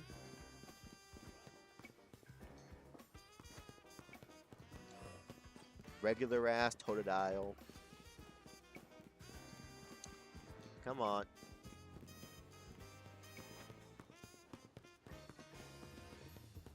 It's weird how little Mons are spawning in there. But when I walk in, then they all appear. You're not. No, you're not. It would go. Yeah, it go off this point. They put empty cases out there, but have the cartridges in the drawers behind the counter, so they can store one. Usually snagging some NDS cases. Oh, that's coolio, boolio. Because I know the ones that I saw, it wasn't like with the case. If it was with the case, oh my god, that would have been so fucking cool. You know how fucking cool that'd be, y'all, to have an OG Pokemon Platinum case with the game still in it? Because I know a few areas like around me that I could probably drive to that are like mom and pop S shops for gaming things. I'm pretty sure I could probably find a few Pokemon things there. And I'm definitely going to start hitting them up if I can. That is a fucking alpha Roserade. But it's just one of those things where it's like,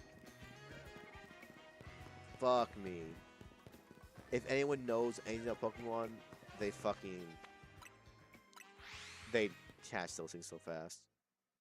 Yeah, that's what they do that. Yeah, I just want an OG cartridge with an OG case would be so nice.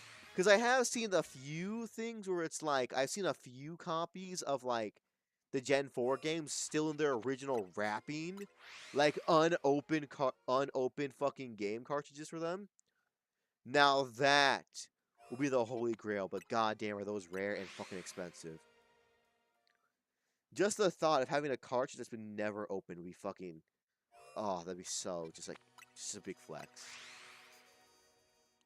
I would love to fucking have one of those, y'all. I don't even have like an initial copy of fucking that shit. And I love a fucking shiny bird. Something. After I got Froakie literally yesterday, I'm now going for Chespin, then Fennekin, to the run with at least 3 shiny stars. Exactly, yeah. Completely in the plastic. They're very fucking rare, though, and they cost you like an arm and a leg. I think the one I saw was like... I think it was like a fucking... It was that some, like, area. I forget where the fuck I was. But I think he was selling it for like 800 something bucks. It was a copy of Diamond. It was a copy of Diamond in the original plastic in the original case for $800, something like that. Y'all, you gotta point to perspective. That's some people's rent. That's like rent for some people, $800 for just one unopened copy of Pokemon Diamond. That would have been such a fucking flex. At least 20% price increase. Exactly. Because I know like a base, just the cartridge for Pokemon Diamond right now is like $200. I think with the box, it's like almost 300 something. So for an unopened package of Diamond, absolutely you're looking at the 800s. If that shit was platinum, it'd be in the thousands. I guarantee y'all. I heard, I was like, what the fuck? And then I heard Diamond, and I was like, yeah, checks out. Yeah. If it was platinum, if it was an unopened cartridge in the original plastic of platinum, bro, that should be in the fucking thousands. That would be in the thousands. For a diamond, yeah. Pearl would be even cheaper. For Pearl, you're probably looking at like high 600, low 700. For Pearl. Diamond, you're looking at about 800-ish. For Platinum, it's fucking thousands, y'all. That shit will fucking rob you of your goddamn house to get one of those things. Because it's just so fucking cool. Yeah, I'm a little bit of a fucking shiny. I'm a little bit of a Pokemon fanatic, as you can see. Yo.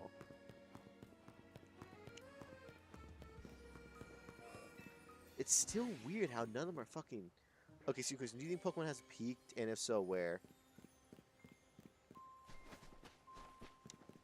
Do I think they peaked? Peak is such a hard thing to decide upon. Do I think they were better in the past than they are currently? In a lot of ways, yes, I do. I really do.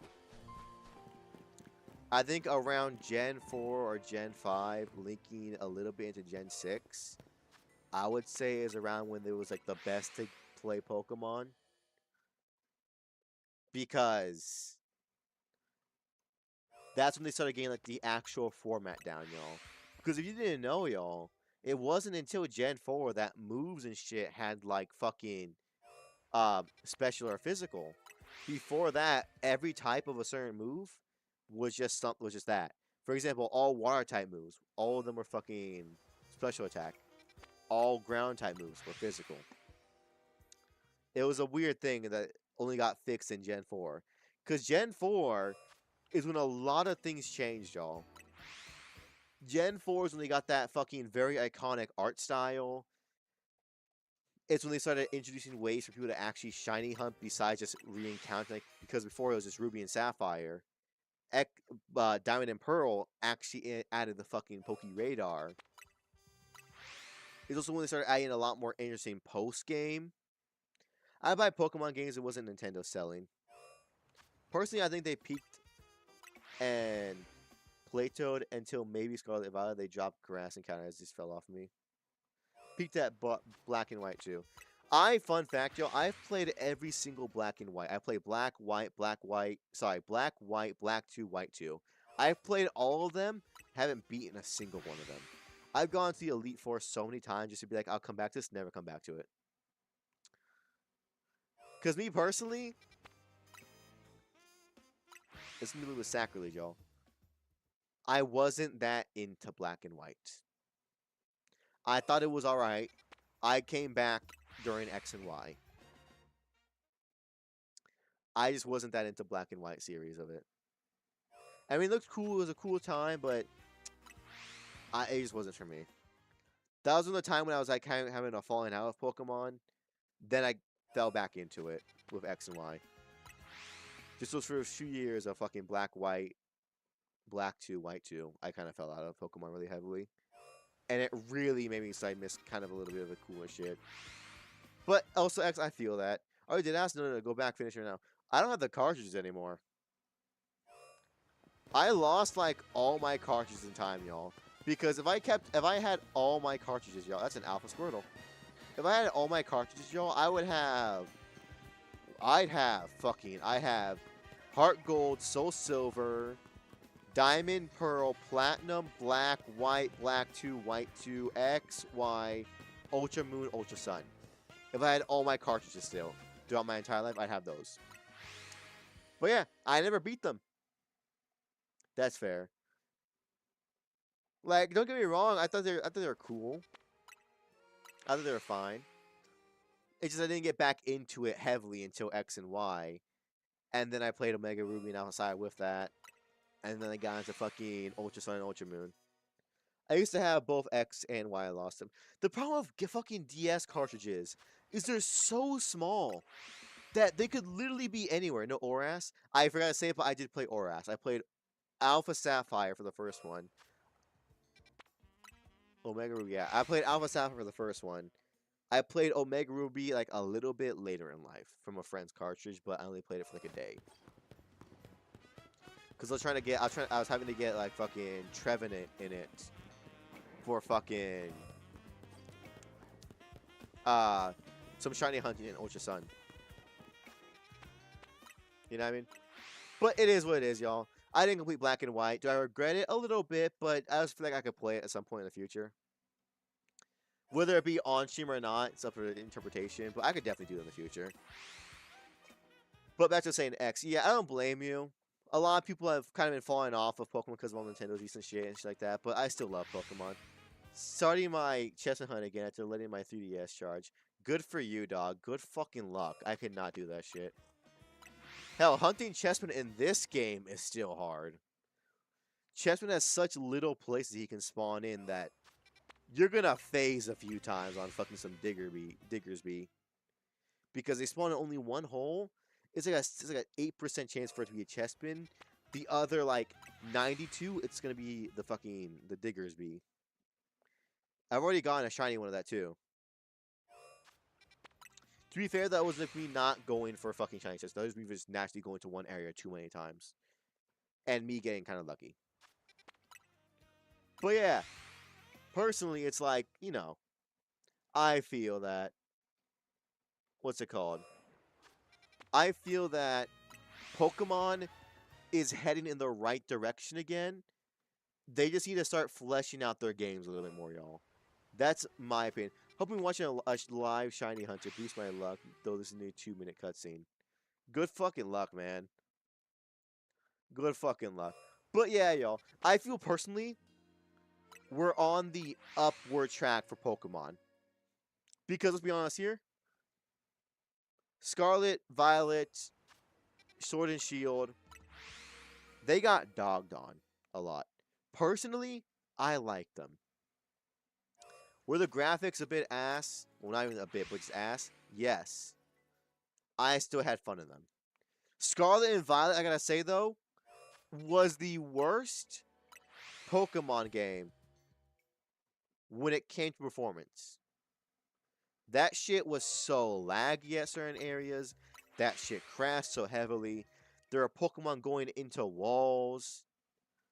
We were printing Pokemon in some shiny hunts. It just wasn't a good time for them. It really wasn't a good time. I feel like Pokemon is making a comeback and just needs to stop fucking changing. They need to stop being idiots. They need to not be fucking dumbasses anymore when it comes to making games. I have high hopes for Wind and Waves, mainly because this is the first one in a long time. I feel like all the starters are a knockout. Gekakwa is a good one. I love that. That's my starter. Rabamba. No, what is it called? Palma? Something I forget. Is it Rabamba? Palma? Not Palma. It's fucking this little rat Pokemon for fucking Paldea. Whatever it is. Oop, 5 fucking ass. Yep. That's, and then fucking Browit. They all look good. This is the first time in a very long time, y'all, I have seen anybody arguing online, not what the worst starter is, but what the best starter is. Because all of those starters look so fucking good. I just hope their shinies look good. Because the last time I heard anyone be like, wow, every starter here is valid, was Gen 4, maybe Gen 5, depending on the person. You know what I mean, y'all? It's like that. Because I have high hopes for fucking Wind and Waves. Because like I said earlier, 1 is their 10th generation. They know for number 10, they have to put their best foot forward or it's going to all flop in the future. Gen 10 has to be their best foot forward. Because again, we're on the up and up. Legends Arceus, Legends ZA, both really fucking good. I love the Legends series so far. I think it's amazing. Scarlet and Violet, besides the performance issues, a very fun game. Sword and Shield, again, also a very fun game to play. They just gotta focus on getting the kinks and the fucking problems out of the goddamn games. That's all they gotta fucking focus on. All they gotta do is focus a little bit less on DLC and a little bit more on getting an actual fucking playable game out. Because the amount of times I was like lagging my literal dick off in Scarlet and Violet in the docked mode was crazy. God help those that played that shit on the handheld version. The thing that kills me about XY is when you're making your character, you have 3 choices or area and typical white guard and mixing them out. I forget the choices of X and Y. Let me be completely honest with y'all. But again, I'm excited for next year for winning waves. Hopefully, I'm done with this challenge by then. Odds are I won't be though. Actually, no. Odds are number wise I would be for a shiny living dex of ZA. Odds are I will be finished with it, but you know, numbers. Odds are and what's gonna happen are two completely different things. But excuse me, yeah. It's looking for. I'm looking forward to it. All 3 stars for the first time ever. They all look good. Haven't had that happen in literal fucking years, where everyone's like, okay, yeah, all of the starters look good for once. Gekakwa, uh, Pomero, I think it is, Pomero, and fucking Browit all look good. They all look fucking flawless. Look funny and awesome. Gekakwa is gonna definitely be my choice. I love Gekakwa. I love the look of them. Don't let it go on 2 fucking legs though. You think they learned a lesson eventually? I'm hoping they learned a lesson for Gen 10 that not everything is to be safe fucking thing. Would you say you enjoyed the lag? Yes, I did say that. I said I very much enjoyed those games, even though it would lag. I just wish they brought out the games that were a little bit more refined, y'all. Pom, I think, yeah, something. Palm something because of Pomeranian. But I did enjoy Scarlet and Violet. I played the fuck out of it, and I still go back to it every now and again just to fucking just do shit in it again. I still need to get my shiny Sprigatito. Because I got a shiny fucking... Okay, one of the things I'm fucking pissed at. I spent about 8,000 eggs, 4,000 each, on both Fennekin and Sprigatito. That's with Shiny Charm and Masuda Method. So I'm well over odds, y'all, for those 2. I opened up 2 Larvitar eggs. Guess who the fuck is shiny? It was a Larvitar. Because the thing is, too, I was hatching that fucking 2 Larvitar eggs for the Pokedex. And I was looking, I was like, no in my luck. These are going to be fucking shiny. This is going to be shiny, isn't it? And it was. I've been hoping to get Gen 11 is Black and White 3. I fucking doubt it, y'all. I think we're more likely to get a Black and White Legends game before we are to get either remakes of Black and White or a continuation of the Black and White storyline in the form of Black and White 3. Because think about it, y'all. I guarantee you they're working on a Gen 5 thing right now. Because think about it. Think about it. Recently-ish, everything has gone a remake or a relaunch except for Gen 5. Gen 5 has not been touched since Black and White 2. A Shiny Hunter actually Masuda Method 2, no Shiny Charm Over Charm, and went 1-2 just to get a rivalry as its nature. Jesus fucking Christ. Just for the fucking ability. That's not nature ability. But yeah, think about it. Just now, Leaf Green and Fire Red have been re-released on the Switch. They skipped Gen 5, yep. We had Legends Arceus and BDSP remakes. Everybody thought that Legends Celebi was coming out. Psych, it's Gen 6. We're back in X and Y, back in Kalos. Gen 5 has not been touched in the longest. If I would have guessed their pattern, because recently their pattern has been this. Not nature. Yeah, it's ability, I know. Rivalry as the ability. I know. It's fine, I got you, dog. Essentially, y'all, Gen 5 has not been touched in the longest. Even Gen 2 got re-released on the fucking 3DS. Along with fucking the OG Red and Blue. That got released on the Nintendo 3DS eShop. So that means X and Y, not X and Y, Black and White have not been touched in forever. And with the current pattern they're doing, what I would assume is this was going to happen. We know what Gen 10 is. We know what that is. My prediction is, after Gen 10, we're either going to get Legends Kyurem, or we're going to get remakes of X and Y. Just because hasn't been touched in the longest. Pokemon recently has been doing a lot of remakes and re-releases. So it would stem to believe that now that all the previous generations before fucking the Switch games, except for Sun and Moon, but even then, Sun and Moon came out like 8 years ago, not that long. It actually came out like fucking 11 years ago, something like that. In terms of Ultra Sun and Ultra Moon, I forget though. They know they did the best in Black Mountain. They're saving it for later when products look bad. I think they're just trying to. I think here's what they're doing. I think what they're doing is this.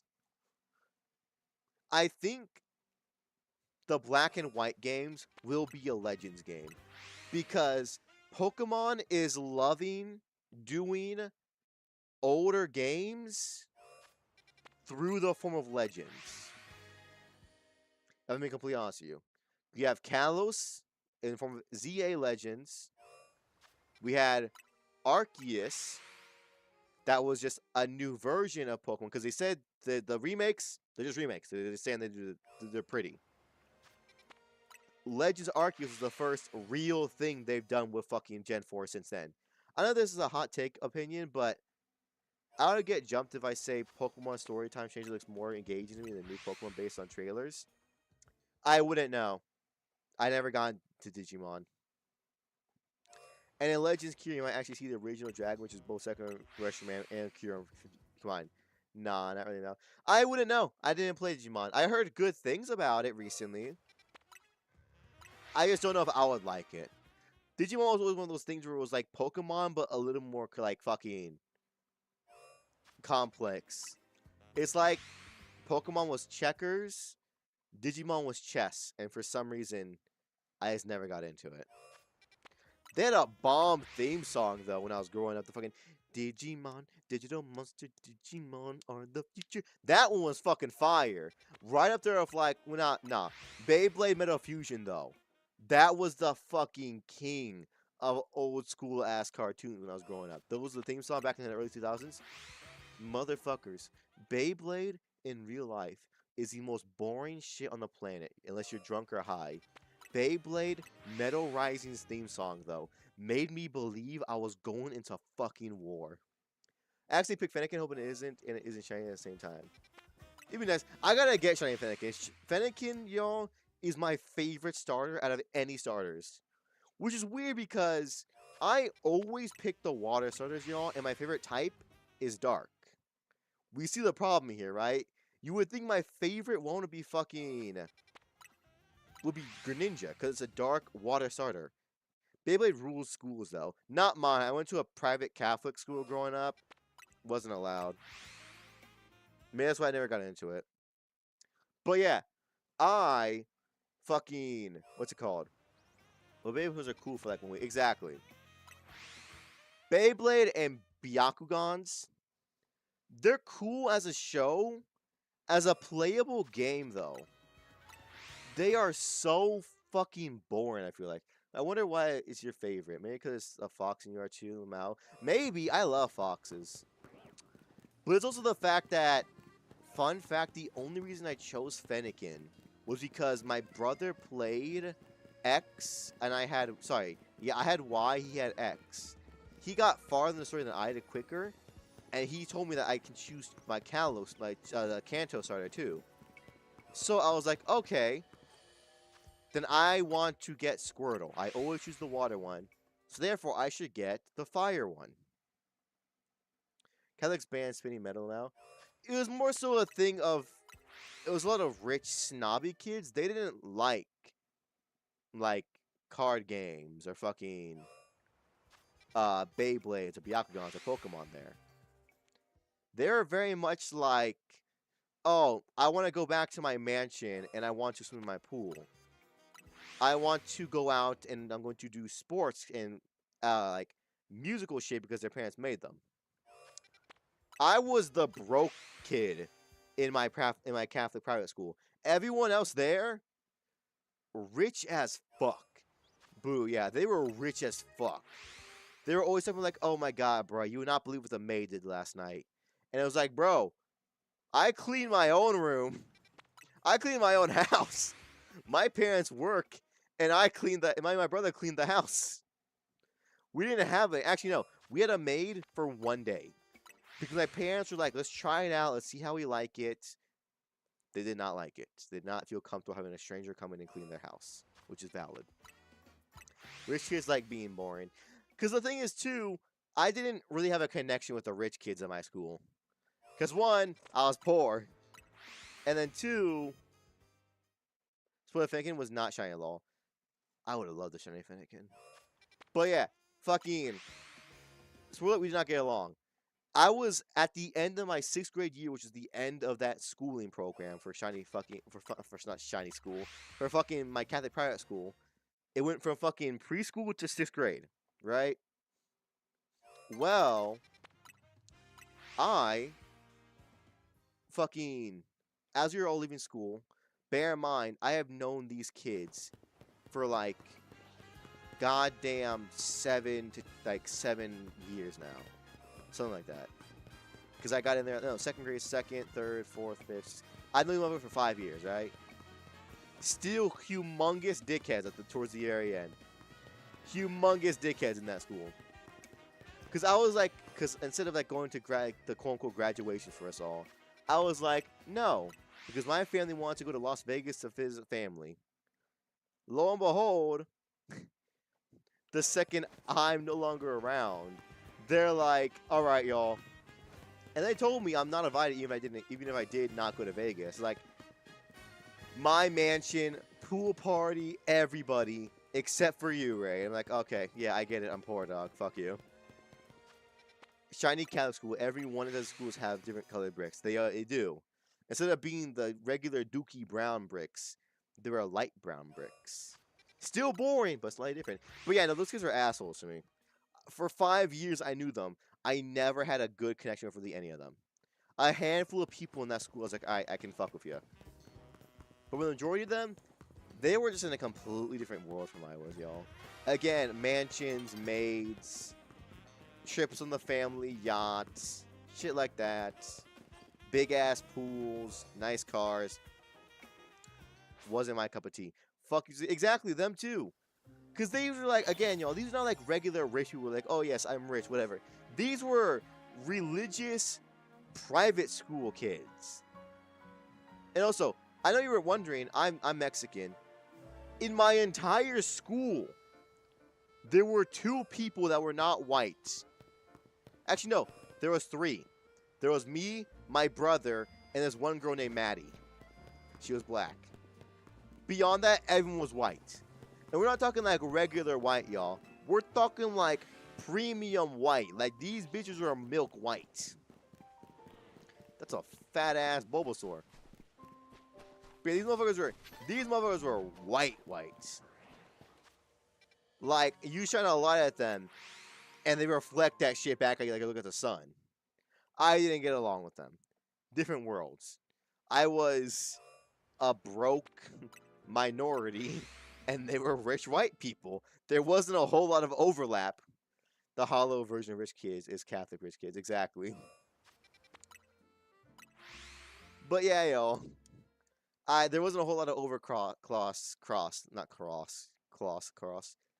wasn't a whole lot of overcross in our lives. They were rich, white, and had everything they could ever dream of. I was not rich, and I was Mexican. You know, subtle differences that made no connection, really. I did get along with Maddie, though. She was cool for a while. I wasn't, like, super close to her, but I didn't hate her.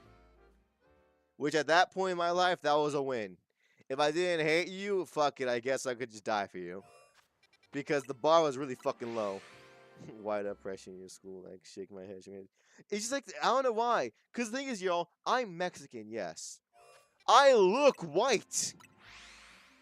So I had no clue why they did not like me. I never really got into, like, a friendship with any motherfuckers there. For some reason. It was just for some reason in that school, I was chosen to be the one that no one really liked. To be fair, though, I guess it wasn't the best that I met them in 2nd grade, and then 3rd grade, I was mostly gone from their class. Mainly because I was constantly in detention. Because I was the only actual smart motherfucker there. Let me start with the rabbi type shit, yeah. With the rabies type shit, yeah. It was just, I was in detention, which happened during school there. Because, again, this is a Catholic private school. This was the most broke private school I've ever seen. They had nothing. They were broke, yet profiting off of purely rich people somehow. There had to be some goddamn, like, money laundering there, I swear to God. But, beyond that, I spent most of my time in 3rd grade in detention. Sitting in the principal's office doing work. Mainly because I was the only fucking really smart person there. I had fucking goddamn this one super popular fucking rich white girl. And I mean, she was, what I mean earlier, she was the, like, the fucking, the white. Rabble, not rabies law. The rabble, yeah, fuck the rabble. She was the most quote-unquote popular and, like, quote-unquote gifted child in our classes all the way growing up, you know what I mean? From 2nd to 6th grade that I knew her. She was white, y'all. I'm talking paper white skin, fucking platinum blonde hair, and goddamn sky blue eyes. This girl was white. And she tried at everything. I don't know if she's studying or not, but she was quote-unquote the best in class. Teachers loved her. They hated me. Because she would be the type of person to be like, actually, teacher, you forgot homework? That type of bitch, you know what I mean? I didn't care. I was smart enough to know that, hey, school here does not matter. I am paying to be here. And they are broke. They are not kicking my ass out. These are things I know. Why do I have to do my homework and shit and get good grades? It doesn't fucking matter. They're not kicking me out. No college or job is gonna look at my goddamn 4th grade transcript. All I'm gonna do is tell them I was in private school and it was a good thing. That's all I gotta do. So I never did my work, and that made every fucking teacher and faculty member fucking hate me. Because I became a problem for them. Someone they had to look out for and watch it, you know what I mean, closely. Fuck them. I hated that shit. Snow Buddy Mind Control plus Catholic plus Plush Riz. Oh, she's a premium. She's premium white. She is as white as they come, y'all. That girl is white. From the mountains of Caucasus. She's white. And they loved her. They loved that girl. I didn't like it. I'm gonna make your life hell because I know this doesn't matter. Exactly. I just didn't care. I did not care. I knew that my grades here don't matter. I got the information. Like, I learned, like, science and math and all that shit. I just didn't care about doing the work. There was no point. You know what I mean? Nah, you would hate me. I used to be that student who might teach me this homework. God, you're a dickhead, dude. But yeah, it's just like that, y'all. It's just, I knew what it was. I knew what position I was in. The school was broke. My parents were paying a lot of money for me to be there. I'm still getting the same information that they are. Why do I gotta do the work? I'm all blue eyes, but I got brown hair. You were this close. This close. Excuse me, but yeah, it's like that, y'all. It's just fucking like, god damn, who the fuck did this? Like, honestly, who made me live this curse? Because the whole thing is the reason why my fucking parents sent me there was because they didn't like the school that I lived right next to. By the way, this is taking place in rural Indiana. I took an hour-and-a-half bus ride one way. 2/3 mile. You were 2 out of 3, dog. 2 out of 3. But yeah, I took an hour-and-a-half bus ride to that school from my hometown. Bro, I lived in eyesight of the school in my town. If I wanted to, no matter which house lived in that town, I could have ran to that school in either less than a minute or in like less than 5. But no. I gotta be sent to a fucking private school. Kill that man. Banned. But yeah. Fucking. It sucked. It sucked so much, y'all. My parents just didn't like the school we were at. And they're like, hey, we want you to be raised up, growing the religion and God and practicing and worshiping God. I am 99% sure that's why I'm agnostic now. Is that school. Because it was not a good time, y'all. The teachers there were all old white women, except for one. One was a young white woman. And she was... I'm going to leave this out and I'm just going to tell you this now. Fun fact, she was probably one of my earliest crushes because every other teacher was a fucking old white woman. Seeing just like a middle-aged white woman was crazy. She was flat as fuck, but she did have an ass. And I had a crush on her. And fun fact, that was the year that I got into a lot of trouble with. She constantly saw my ass and hated me. Literally gets says something about Jesus Christ against will. Yeah. Chorito. But yeah, tragic. But yeah, that's what made it away. Because they would not let you question anything. You could not question shit. I had a friend. One of the few people I was actually friends with. I had like one friend really. His name was Kobe. He was also white, don't worry. He did not break the pattern. He was still white. They just didn't like him either for some other reason besides the fact that he wasn't... I think he was rich, but I don't know. Maybe he was broke too and they didn't like broke people. Who knows? But I was friends with him. My friend Kobe, he actually questioned the religious text. Whenever they were reading to us being like, oh, God this did this, flood that, Jesus that. He'd be like, but like how though? Like for example, he was like, well, if Jesus was like from like the Middle East, would he like be, you know, he would not be white? And he'd be like this, and be like, no, no, no. He'd be like, but why though? Why was he born white if he was born in like the Middle East? Wouldn't he be like brown? And they went, no, no, no, Jesus was white. He was white. And how dare you question him? Shit like that, Kobe. I was about to ask, he's black. No, nah, he was white.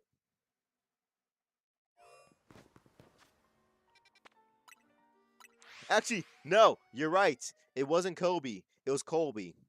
Coal. Like fucking, like the hard rock that we use for fucking fuel. Colby, not Kobe. I got it wrong. Colby. Hey, how you doing, Fat Potato Darling? Mwah. How was your day? We're just here chilling, talking while I'm shiny hunting for shit. But yeah, he asked them, like, why was he, like, not, you know, why was he not white? He's like, oh, they're also, because, you know, fun fact, there's, like, I don't know where in the world, I think it's, like, in the Vatican, they have, like, a robe that supposedly belonged to Jesus. And he was like, well, if we have the robe from Jesus, couldn't we just, like, test the DNA that's on it and see what he was?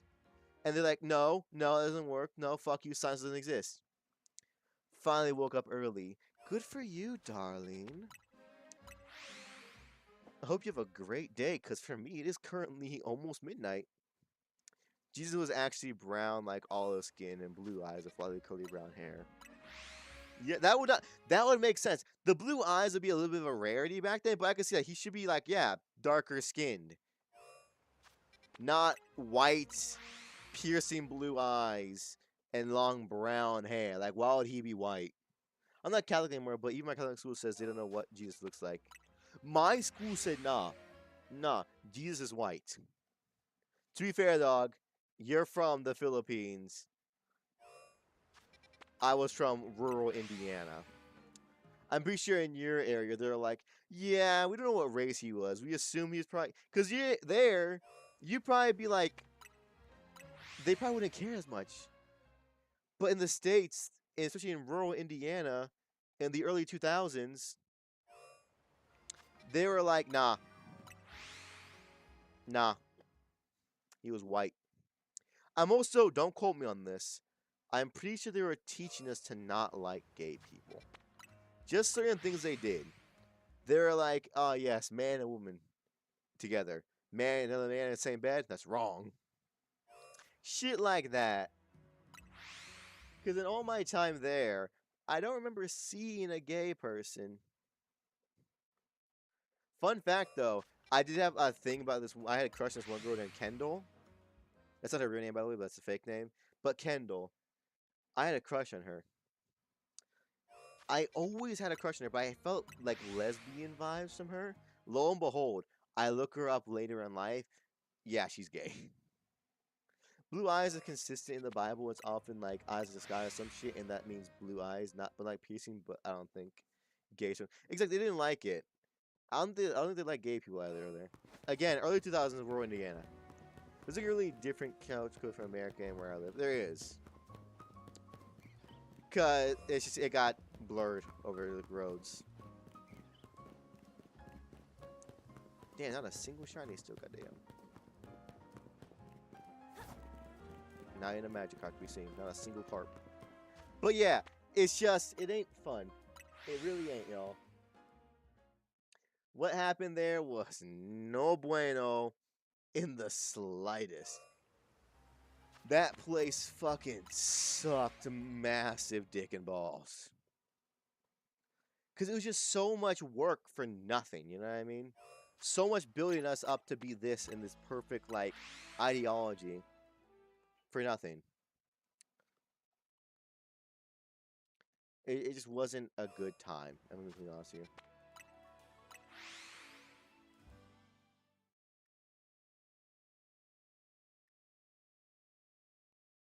I'll admit, people are kind of blank when they change the Bible, then practice that instead.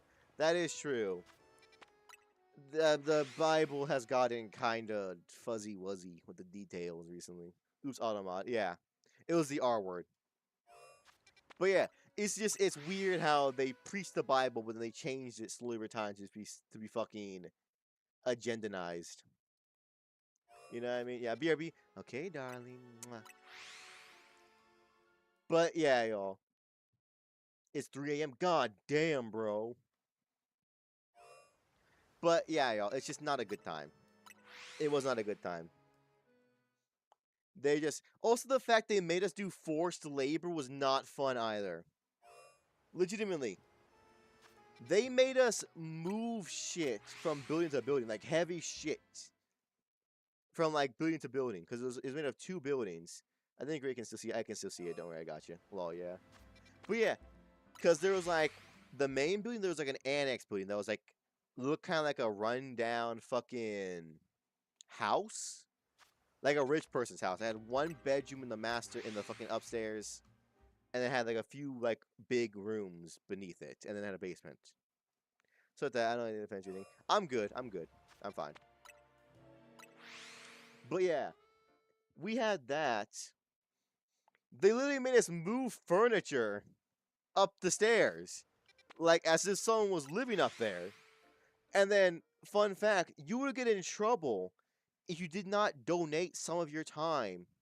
Adrian, what's up? Hold on. It's fine. Take a drink. There you go.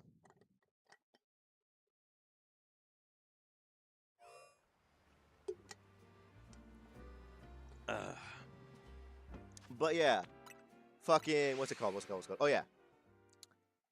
It was just weird shit like that I did not like. Like, I'm paying you. My parents are paying you so that I have to do forced labor. I think that's called, like, slavery, dog. Anyway, sorry about that. It's fine. You're good, darling. You're good. You're fine.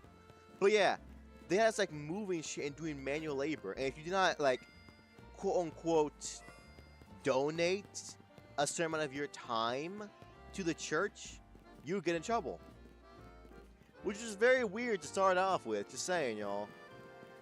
Like, because again, I lived like an hour and a half away. It wasn't exactly easy for me to donate my time to them. But if I didn't, guess what? I'd get in trouble. And they'd call my parents, being like, yeah, Mr. and Mrs. Tovar, your son needs to donate this amount of time to the church. in the form of forced labor to the church services, or he will be getting in trouble from us. And they'd be like, oh, fuck, I guess we gotta bring our boy to church to be a fucking altar boy. Which is what I was. I had to read out hymns and fucking prayers. I had to fucking put out candles, wear these dumbass clothing. It was awful, y'all. Here's what I wanted you to move these boxes like, brother. Exactly. They made us do manual labor. They made us move like desks and tables and chairs and furniture upstairs to that one room. Again, like some motherfucker was living there. And they had like sewing machines in their basement, which is also the art room. By the way, terrifying. The art room, terrifying. It was a big ass basement. A small portion of it was lit up, so the rest of it was just pitch black. In the bathroom, you had to leave the building to go into the bathroom. Through the pitch blackness, it was terrifying. No, actually, it wasn't outside. It was in the basement, but again, only the fucking art room was lit up, so only a little bit of light bled out to the rest of the basement. You gotta just go walk into the darkness to find the bathroom.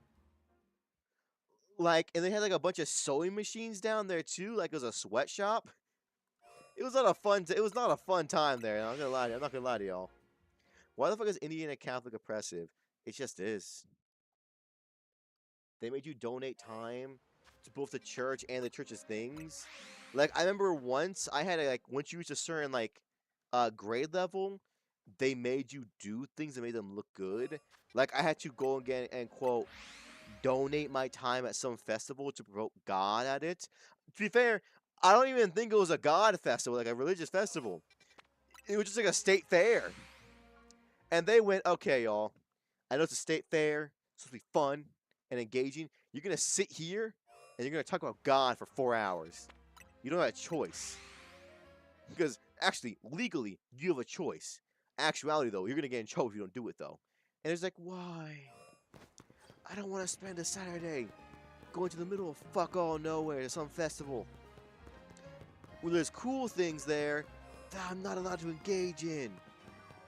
Because luckily my family went with me, and then afterwards you gotta see a bunch of cool things. It's kind of like a flea market kind of thing. A lot of people selling cool things. We were just there talking about God. And it sucked. Don't know. Yep. I think you know we're in a Catholic cult. Knowing. I knew it was not an okay thing, dog. It was forced manual labor and shit like that. How did we diverge from Pokemon to Catholic schools being fucking stupid now? There's a bridge there somewhere. There's a bridge. But yeah, it's just not a fun time, It was not a fun time to be there. It actually kind of sucked a lot.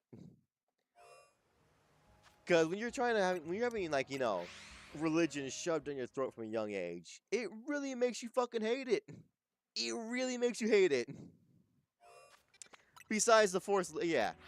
Because, again, when religion is being shoved down my throat at a young age, you go to hate it. Besides the whole fucking forced labor and fucking goddamn damn near haunted basement shit. It doesn't help. Arceus is the bridge, exactly. I think it depends on the Catholic culture. The Catholic schools we live weren't this pushy. Mine were. He just looks like the Arceus boom problem solver. Exactly. But it was like that, y'all. It just wasn't a good time. I'm being completely honest with you. And I'm so glad that I went to public school in Las Vegas, as that helped me a lot. Because again, small class size in private school, no diversity, no other walks of life. I go to Vegas, bada bing bada boom. That's the reason why I hate Mormons with a passion so bright it could burn the sky. Because they're like a cult or what, Crying Rock? Oh, so by the way, how you doing, Crying Rock, darling? Mwah. How's your day? But yeah, it's like that, y'all. It's just like, I didn't have any fucking freedom. But yeah, it's like that. It's just, it was weird, it was pushy, it was oppressive. I loved the new public school, though. I made more friends in my first fucking year of public school than all my years of private school. Because public school is where I met so many fucking cool people. They weren't stuck up rich people. They're like, yeah, dog, It is what it is. They were like me. Some were rich, some were poor, some were middle class. It was like, oh, look at that. There's diversity. There's all walks of life. There's all types of religion. There's all types of, like, race and backgrounds and social classes. This is crazy. It's like it's actually meeting like a regular people and not religious nuts. You know what I mean? I'm just gonna be honest. I think it's white people in more south, maybe depending on where you went and where we went. I was in Indiana, rural Indiana. I don't. I think I was towards like the middle of the state, a little bit towards the bottom of it. So yeah, it was like I was in like rural thing, kind of south vibes, yeah. And it was majority white people there. But yeah, love public school. Public school, y'all. I would say this: private schools are not a bad thing. They do give a chance to get a higher level of education than you would at a public school. However, do not have your child solely in private school. You need public school to give your child an edge and a glimpse into what real life is like. Real life, there is social hierarchies, there's political ones, there's ethnic backgrounds, religious backgrounds. There's so much variety of people that you get in public schools and so many different types of engagements and situations. It gives your kid an edge in terms of their strengths, their weaknesses. You learn a lot around people that have very many different things about from you.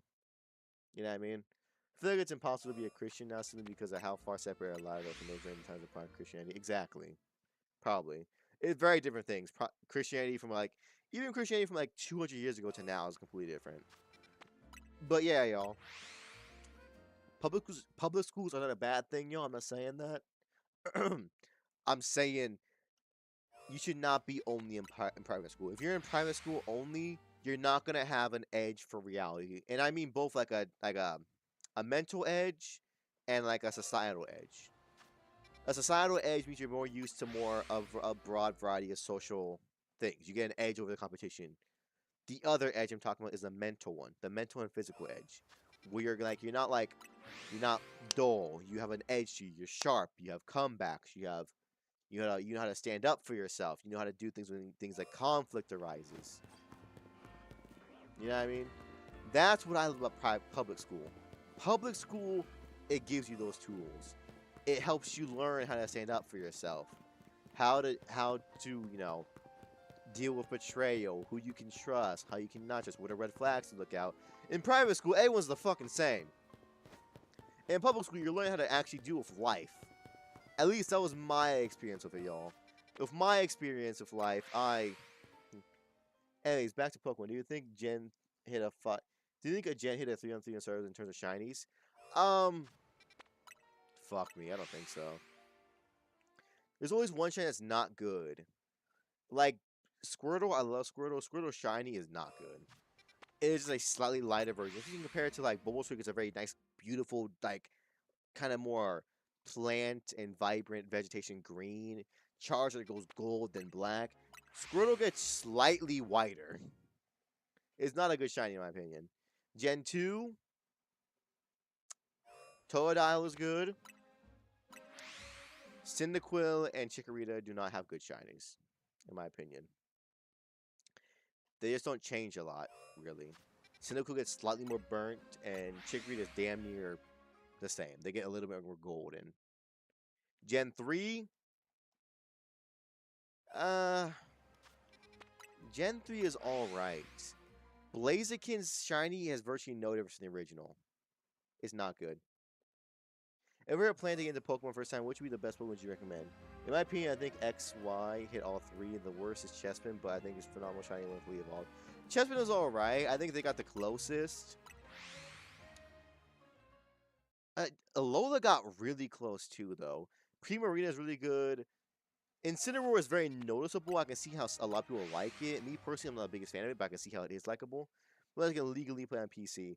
Heart Gold and Soul Silver my go-to, dog. I love Heart Gold and Soul Silver. That'd be my go-to one for a fucking first-time Pokemon game. Heart Gold and Soul Silver. I love those ones.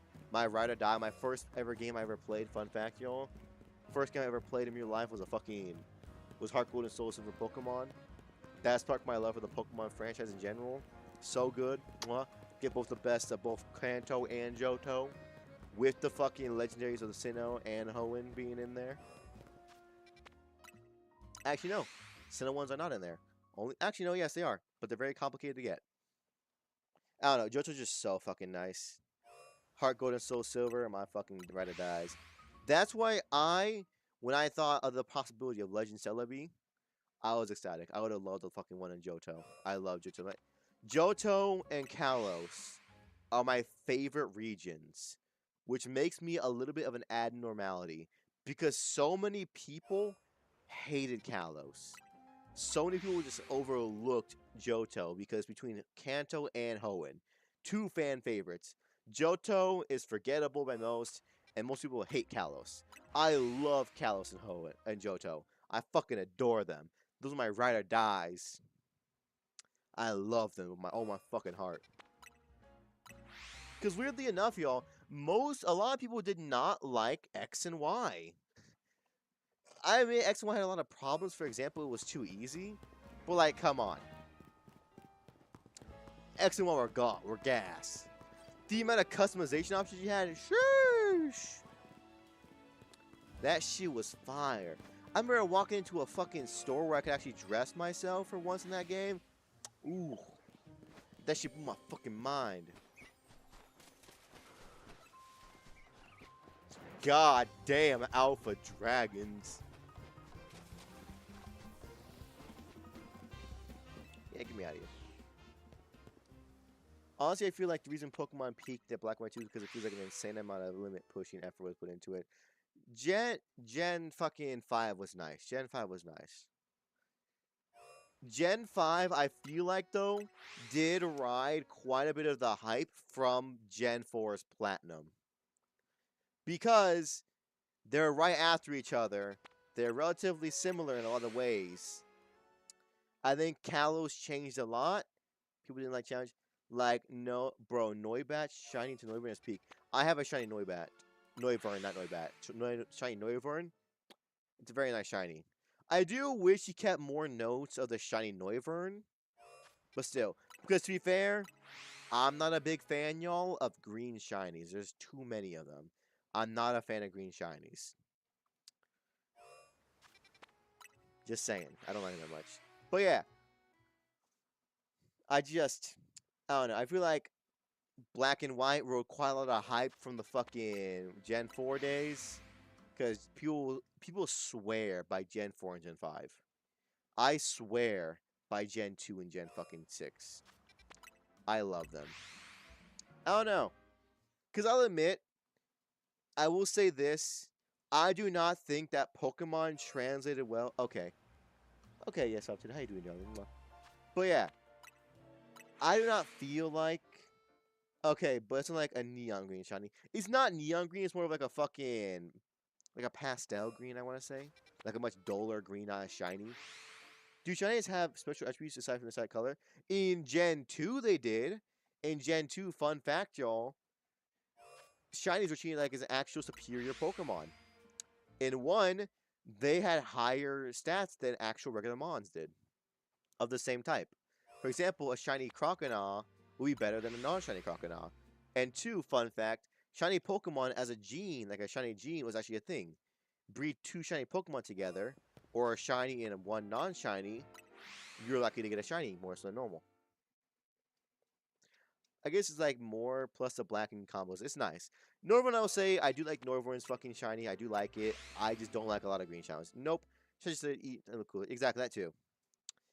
Because trust me, X, I guess shinies are more of a novelty thing. Shinies are a thing for a specific group. Because X, not gonna lie to you, there's so many subgroups of Pokemon. You have people that like contest. Because don't get along. I wish contests were more fucking well known. I love the contest. They're so fun. There's contest people. There's Pokedex people who want to complete the entire Pokedex. There's competitive battlers. Those are people that learn your IVs, your EVs, your IVs, your fucking stats, your fucking natures, your abilities. That's those people. There's shiny hunters. There's casual players. They're nice. There's so many things in Pokemon that people just love. You know what I mean? Shiny hunting is one of the bigger ones. Competitive Pokemon, I would say, is bigger. People love some competitive Pokemon. And not a lot of people have a lot of fucking patience for fucking shiny hunting. For example, X. I've been here for 3 hours, rocking the best odds I can have. I found one shiny. And that was under odds. That's what they were originally meant to be, as it's just a 1 in 4,096 chance to find one if you're just playing the game normally. So many people would never find one. Exactly. It makes it special. Where'd you find the Pokemon? Which one? The shiny one? The shiny one? The shiny one we found today was a fletchling we found right there. Right in the middle of this road right here. But oh my god, they put the fucking piano. I thought it was a shiny sound for a little bit. But I gotta say though too, I love the Kalos soundtrack. Oh my god, the Kalos soundtrack was just beautiful. I forget where it is, but there's an old man in, I think, one of the coastal cities who asks you if you can play his song for you. That song, oh my god, I love that song. It's so beautiful. Because I love the use of the piano and the violins and all that shit in the Kalos music. I love it. I love the Kalos music. Also, the Kalos fossils are my favorite. I love Tyrant and Amola. I love them. They're beautiful. And their shinies are so, I love Kalos so much, y'all. The anime was also so good too. My favorite seasons of the animes were fucking Gen 6, Kalos represent. The origin I'm not good with knowing the Pokemon creatures. It's the bird. It's the fire bird. I gotta show you right now. We found this shiny today. Technically, it was this Talonflame, but we found one of these. We found one of these today. A shiny Fletchling. That's what we found today in 3 hours. I'm still gonna keep going. But yeah, y'all. But yeah, X, it's like that. Oh yeah, people play music in their video games, and suddenly I'm starting to recognize it's like, oh shit, that's X and Y. Exactly. X and Y's music was so fucking pretty. I loved it. Or Bonnie whole ass killed that Sandy anime, but like, it's fucking crazy. The anime was so good. I remember seeing Ash Greninja for the first time. That shit blew my mind. It also felt like X and Y was more adult than any other ones. Like, you could feel in the anime up until Alola, Ash is slowly growing and getting smarter and stronger. Being more of a teenager than a 10-year-old kid, you know what I mean? Alola, he's more back to that goofy-esque kid age, I want to say again. And say for Journeys. I feel like X and Y got the best complex version of Ash. Because he goes through stages. He gets cocky, overconfident. He learns from his mistakes. You know what I mean? And I love that. You know what I mean? Because, like I said, like I grew up watching Ash as a kid. I remember watching both the Kanto and the Johto ones on like DVDs as a kid. Because when I was a kid, like when I was really young, Ruby and Sapphire was on.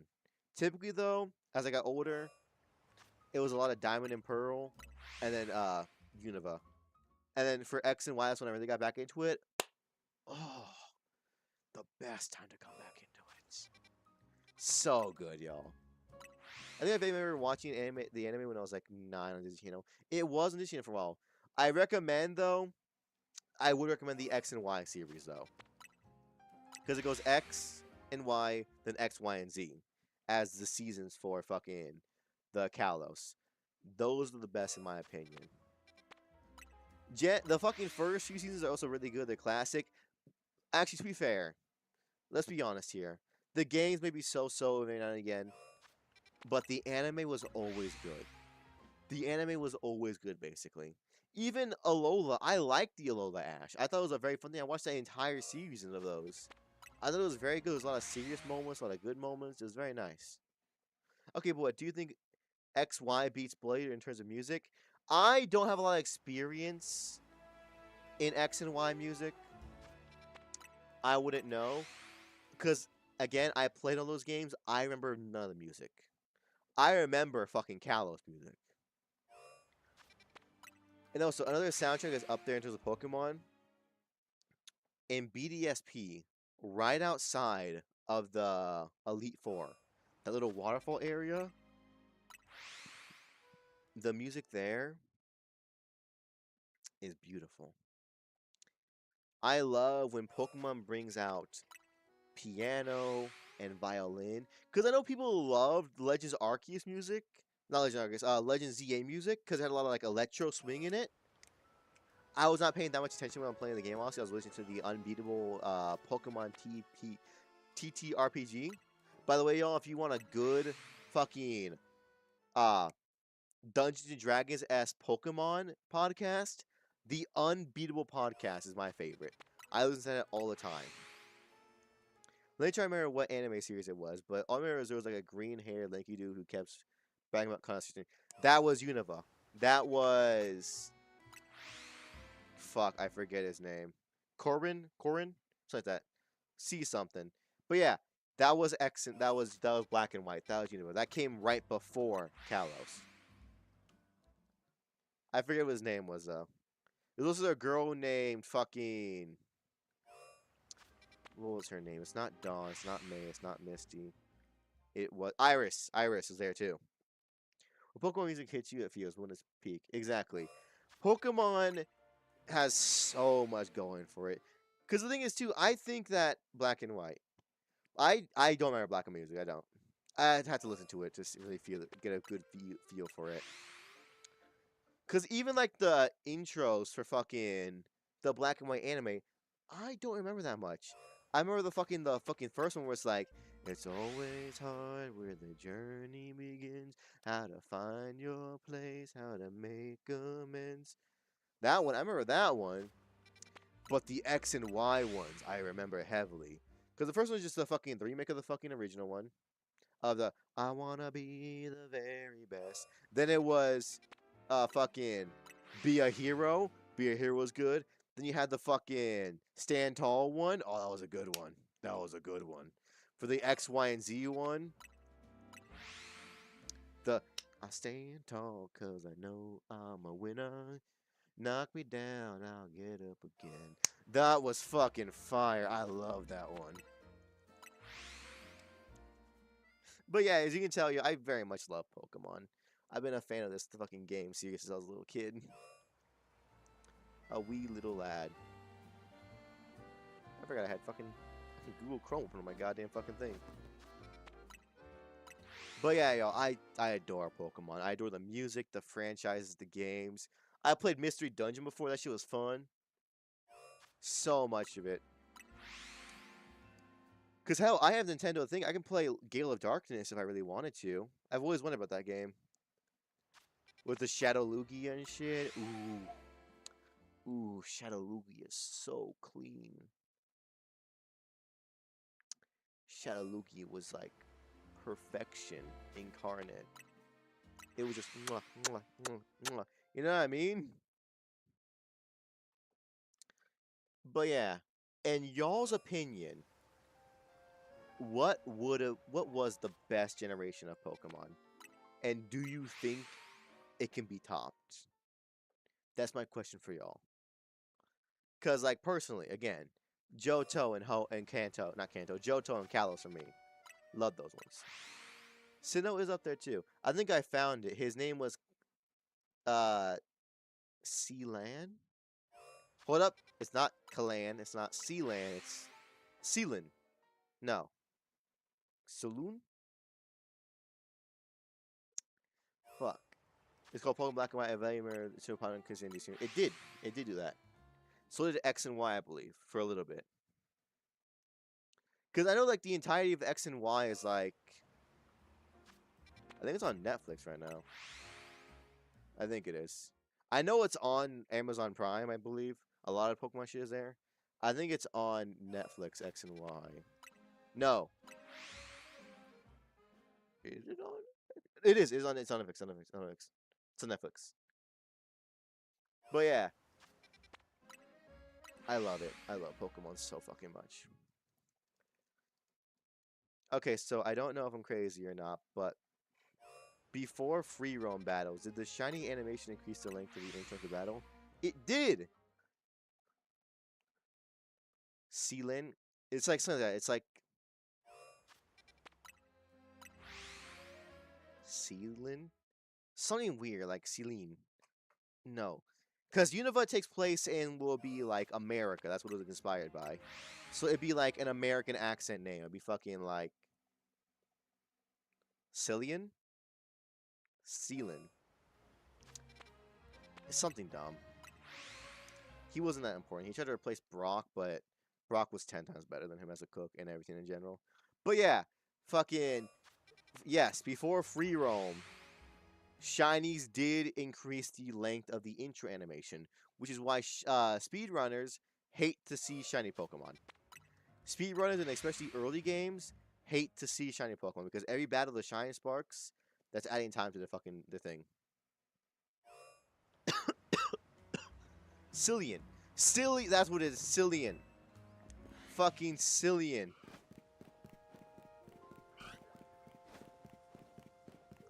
God, what a dumbass name he had. Cillian. It just doesn't roll off the tongue, you know what I mean? Like, Cillian. Cillian. Cillian. It's not like Brock. It's Cillian. God, that's a fucking gross name. I'm sorry all you Cillian fans out there, but goddamn, it's a horrendous ass name. It's trash. Most of the Pokemon was that show I watched occasionally when I was 8 and a few streams from you. So if I were to pick a Gen pick, I'd probably go with Meloetta. Meloetta was Black and White. That is Black and White. That's the show you watch. That's Gen 5. And that's not a bad choice. That's a lot of people's favorites. A lot of people love Black and White because it was kind of like a... Basically, it was like a hard reset for this, the everything, basically. The games and everything. I think he was fine. I liked him. He never thought he was trying to replace Brock. I just didn't like him at all. I didn't like his personality.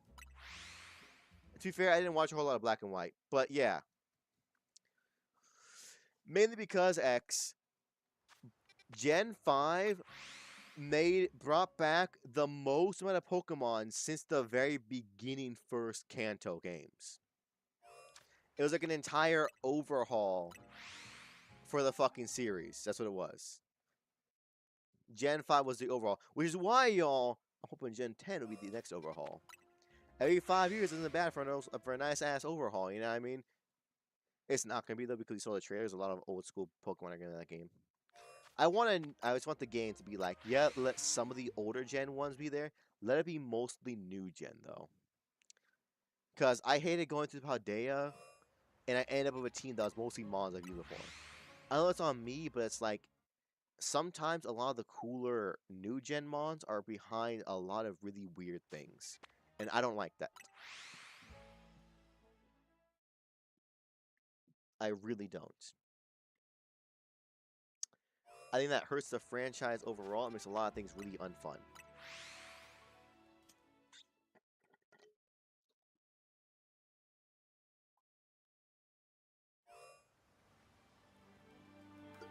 Ah, there we go. Ugh. Since they were both so funny different characters. That's just my opinion. I just got so used to seeing Brock because you think about it, Brock was with Ash for half his fucking journey, the entirety of it. I thought Justin was shiny for a second, and I don't know if this is for you, but when it's shiny in my stomach, it's like a twisting tiny thing that doesn't hurt, feel the same as it when it's shiny. It depends, cause out of the blue shiny, I fucking go into goddamn like a fight or flight, like where the fuck is it? But yeah, like I was saying, X, Black and White, aka Gen 5, is some people's favorite because it was like a hard overhaul for the fucking series. Because in most previous generations, you'd see a good mix of old school Mons and new Mons from that generation. In Black and White, the majority of the Pokemon you see, like 98% of them, are new to Gen 5. You would not get a lot of the old school S Pokemon till the post game. So yeah, if you want to start with Gen 5, that'd be a great gen for you to fucking learn and play. It's a lot of fun. It's got all the bells and whistles of the newer gens while serving that old school sprites. Because again, I feel like Pokemon did not go super smoothly into 3D Because the sprites had so much personality to them, and a lot of the fucking newer 3D models don't have that, like, sparkle in their eye. You know what I mean? Just my opinion. I feel like they're not as, like, alive compared to some other ones. Heracross and Starmie. Not bad. Fuck off, big man. But yeah, X, Black Knight would be a great one for you to start out with. It's a good one. I liked it. Didn't finish it, but I liked it. It had its moments. A lot of good moments, but still, moments. A lot of Lucarios. And I'm trying to do a full lap to make sure that... Well, none of these will be shiny in general, because I'm not in my 50-foot radius, but... I just want to do a quick lap. Yeah, you're not shiny. I want to do a quick lap to see if I can find something.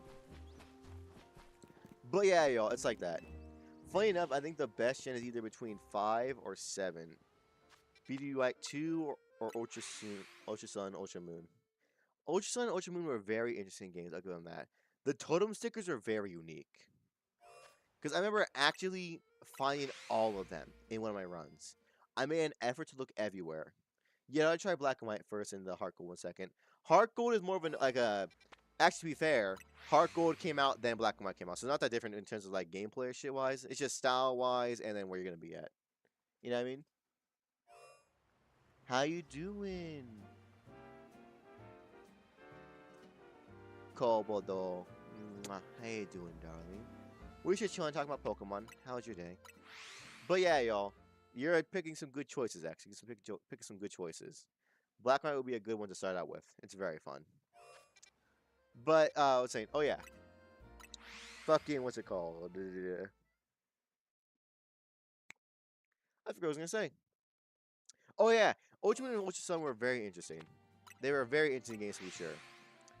They had a very interesting method of shiny hunt and fucking SOS. The Pokemon League was interesting because it was all people you already fought before, which is very cool. It was a good thing. So anyway, H2 were just peak. And fun fact, B2 is the only, I think, by the way, the only Pokemon is with voice acting. Were they? When was the voice acting in it? That being the Poison Gym. Oh, because it's like playing music in the background while they're fucking the girls going around town. But yeah, I wish they fucking... Okay, a few things I wish about Pokemon. One, I wish Pokemon had voice acting. You can only get so much across via facial expressions and fucking text bubbles. They're a multi-billion corporation. You tell me they can't afford voice acting? Like, come on. Two, I wish if you just played the gym circuit itself from point A to point B, I wish you would not discover that much of the world. I feel like you see most of the world across the gym circuit. I wish there was more, like, out-of-the-way areas. Like, I wish throughout the fucking dead set journey, you explore, like, 30% of the fucking area, of the fucking region. I want to be more open, more kind of, like, adventurous, you know what I mean? In my opinion. Like, kind of like how fucking Paldea was, but make Paldea less of a fucking goddamn empty abyss. Because most of Paldea is empty. It's just nothing there, nothing of interest. Do that, but make it very much a lot of cool little things to see. You know what I mean? I love the idea that you defend your title as champion in Ultra Sun Ultra Moon. That is cool. They only put like 5 miles into ZAS. However, they put 5 miles into ZAS. You can play one city of ZA. I'm not gonna lie to you. ZA feels so alive and full. I wish there was so much more to Kate game. To what? You mean Kate's gym? But yeah, I'm not gonna lie to you. Legend ZA. That's why I like Aura, because the late game is an entirely own thing, yeah. Or like how Fire Red and Leaf gain entry to Sevi Islands afterwards. That's cool as fuck. But also, y'all, Legend ZA, I thought same thing. I was worried about it taking place in one city that it feels small. Dog, y'all. This place feels so full. There's so many nooks and crannies outside of the wild areas. You can go into the fucking sewers. No, $5 million. Exactly. Only that. Nothing more, nothing less. But yeah, you can go into the sewers. There's hidden passageways. There's little like areas completely surrounded by buildings you can only access to like the roofs or underground tunnels. It's such a fucking great area map. I love the ZA map. And also, I just love ZA. Like I said, when I first started playing it, I hated it. After like I came back to a second time with fresh eyes because I was used to Legends Arceus, came back to a fresh eyes, I love it. I love the characters. I love the story. I love the callbacks. I love the map itself. Like the characters love Kanari, gotta love her. She's a streamer. She's so fun, energetic. I love her. Fucking the leader of the Rust Syndicate and his right hand man Pierre, so fun. I love them. Gwen's gotta be my fucking favorite. Gwendolyn is my favorite. The fucking chandelier girl. I love her. The I will say though, the dragon type maid girl. I forget her name because I haven't talked to her in so long. Liana, I think her name is. I love her too. She's so good. The fancy girl, she's so fun too. So many characters in this game are just so good and like I like them so much. You have so many rebattles with them too, so you see them get stronger and grow. It's just so I love the characters in this one so much. I love ZA. Lysander's fun too to play with. The X Flare grunts, oh I love them. The fact that Maybelline's the fucking Mabel. Yeah, Mabel's the new professor. I miss Sycamore though. What is your favorite shiny from each gen? No starters. Okay, Gen 1 favorite starter, favorite shiny, Ninetales. I love Ninetales shiny. I have like 7 of them. They killed Clem and Bonnie. They took him out in the back and they I wish he was here. He fits in so well with so many of these characters.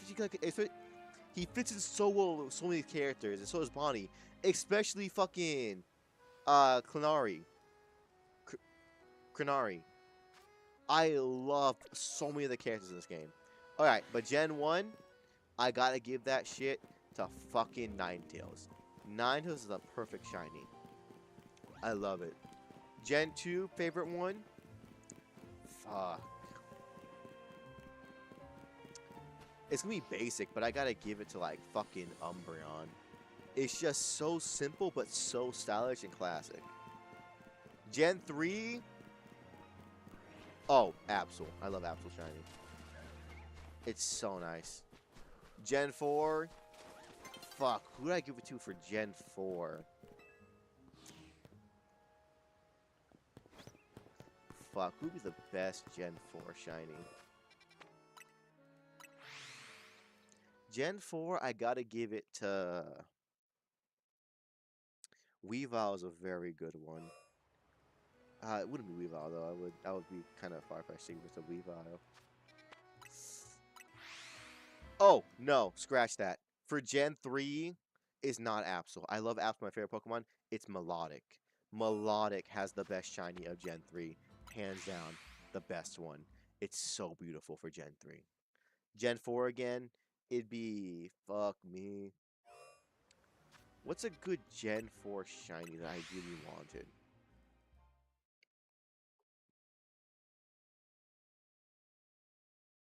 If I could include legendaries, I give it to fucking Giratina. Giratina has such a solid shiny form, it's hard to beat. If we can't include legendaries, then oh, Melodic. Melodic is a fucking goatish shiny. I have a shiny Melodic. It is so beautiful, y'all. Melodic shiny is so good. The golden black tail, the long blue fucking hair. It's beautiful. I just stare at that shit sometimes. Oh! Again, basic. Lucario shiny goes so fucking hard. It's hard to beat the pure gold dog. Currently in my brain, so I'm thinking for the best shiny, but I can't really remember that many shinies. Cranidos has a very nice shiny, that nice fucking like crimson red. Ooh, it's very nice. What else would be a good one?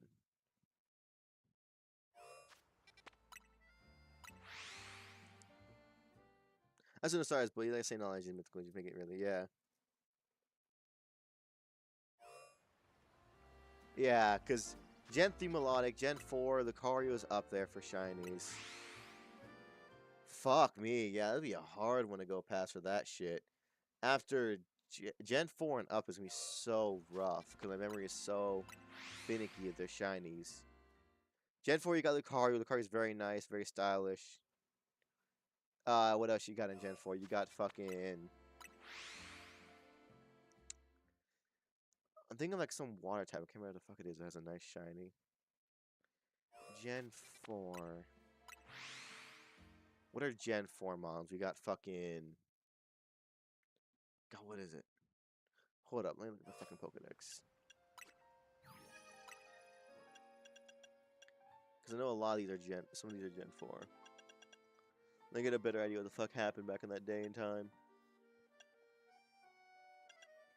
Gen 4. It's not going to be Garchomp. Garchomp fucking sucks.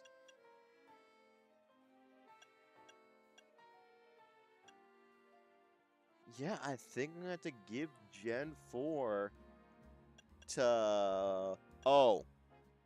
Scratch that. It's going to Frostlass. Frostlass's shiny cannot be beat. Frostlass is a very elegant and very beautiful shiny. At least my opinion. I like shiny Frostlass. Which is technically y'all a Gen 4 Pokemon because that shit came out as a Gen 4 mon. As an evolution from Snorunt, a deterrent. I think Gen 5 for me is Houndour and Houndoom is Gen 6 for Aegislash. Houndour and Houndoom are Gen 2. Those are Gen 2 mons. For me, Gen 5, not gonna lie to you.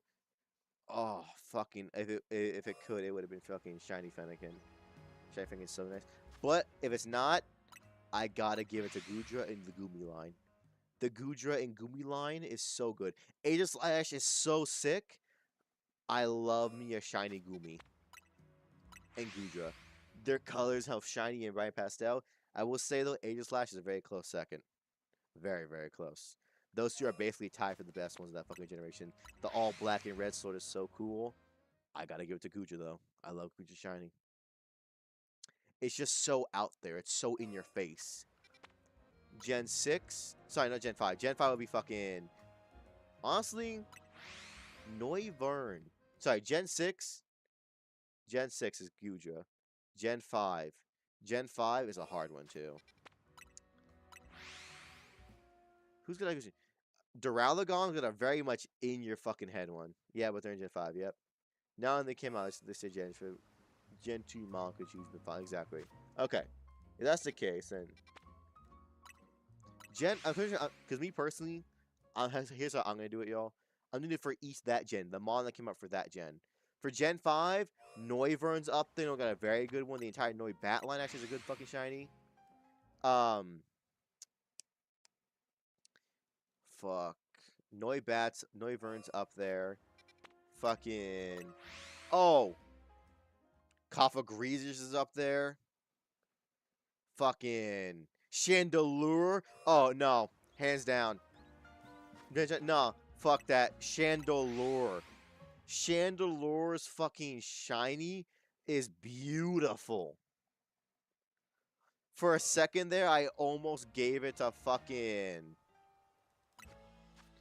I forgot his name already. But, ooh, the Croc-a-Rock line is also very good. But I gotta give it Gen 5. I gotta give it. Noibat? No, Noibat and Noivern came out in Gen 5. Not a lot of people know that because the only way you can find it is very late in the game. But I can't go wrong on a Chandelure. Chandelure shiny is beautiful. Hell, base form Chandelure is beautiful. Chandelure's on my Gen 5. Gen 6, we got Goodra. Gen 7, ooh, Mimikyu is up there. Mimikyu is up there. Mimikyu shiny is beautiful. But Alola Ninetales is also up there. Ooh. It's so hard. Gen 7 had a lot of really good shinies. Crabominal was up there. Really? Yeah. Yeah, Noivern and Noibat Gen 5. But, fuck. Gen 7, Alola region. I'm leaning really heavily onto Mimikyu of those ones. Drampa's good, though. Drampa's got a nice kind of psychedelic one. Alolan Ninetales is also good. I feel like you're fucking me with Noibat being Gen 5. Noibat is Gen 5. Right?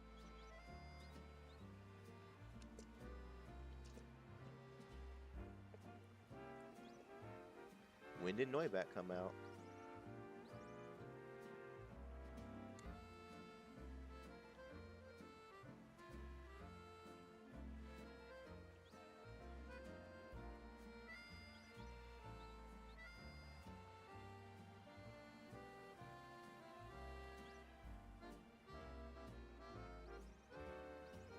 Holy shit.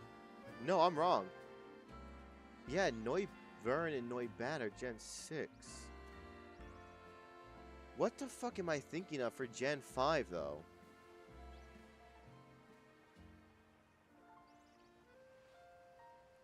Hold up. No, wait, hold up. What am I thinking of? There's no way.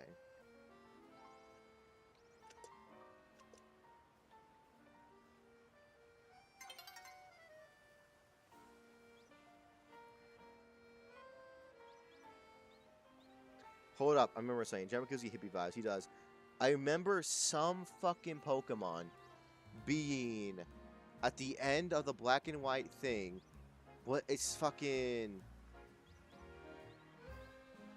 I could have sworn. I knew it, you were unlocked it, and you made me think it was one of mine. I think I could have sworn he was Gen 5. I remember him like, for some reason, I remember him vividly in Gen 5. Like, I really, really remember fucking Noivern in Gen 5. I must be thinking of something else. What other dragon type appeared really late in the game of fucking Gen 5? Am I thinking of that heart one? No. What am I thinking of? I forget. I don't know what the fuck I'm thinking of, actually. I could have sworn he was in Gen 5. That's crazy. But it doesn't change my answer. Alright. I still gotta give Gen 6 to fucking Guja, though. Gen 5, again, would be fucking Chandelure. Because I know he came out in Gen 5. Chandelure, I'm 100% sure he came out in Gen 5. Gen 7, I gotta give it to, like, Mimikyu or something like that. Oh! Wait. Vikavolt. No, no. The best... You probably think of Zubat. It looks similar. No, I'm not thinking of Zubat. I'm thinking of something else. I can't remember what the fuck it is. I think I'm thinking of that one, like, fucking heart stamp one. Zawile, that's what it is. I think it's Wireless. Zawilus you find in the end game there. That is also a fucking... a dragon type. Hydreigon, yeah, that's what it is. Yeah, that's what it was. I was thinking fucking Hydreigon and it's Wireless. Jesus Christ, I was going for insane for a second there. But, Gen 7, Minior. Minior's Gen 7 shiny is perfect. The all-black Cosmo look, beautiful. Absolute cinema. Then in Gen 8, we're in Galar. Galar's best shiny. I'm leaning to giving it to shiny Rapidash. I'm leaning towards it. Grimmsnarl is also a very solid choice. But the Rapidash is so beautiful.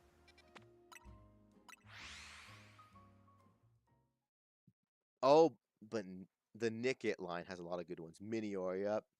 Minior is a good shiny. The all-black cosmic look, beautiful. For Gen 8, though, I'm leaning between Galarian Rapidash and the Nickit line. The great coloring is so nice. I think I'm going to give it to fucking shiny Rapidash, though. I remember trying to shine that. I have one of those. It was a bitch and a half to get in any game, y'all. in any game because it doesn't show you if it shines until you actually encounter it. So in the overworld, just looks like a regular ass Minior. But yes, I have a shiny Minior and I'm super proud of that shit.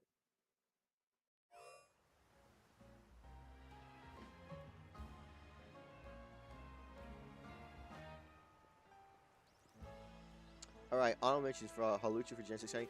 Gen 6 Shiny Halucha is very honorable that's up there. It's a very big one. Halucha Shiny is beautiful. I think I'm good now. Really, Zen, what happened to you, darling? Because I'm not sure how much longer I'm going to be live for, but it's good to see you anyways, of course. Mwah. They keep blowing up. Exactly, they fucking... Halucha's got a very good Shiny. Oh, the Miniors keep blowing up? Yeah, that was a big problem. I'm not gonna lie to you, I just tossed the fucking ball and got a crit capture on it. That's what I did. Because by that point, I had just so much that I had the guaranteed catch, basically. Oh, were you not the one that muted me in Discord? Oh, no! I gave you a timeout. Someone else or Discord itself banned your account. I didn't do that. I didn't ban you. I timed you out for 1 day.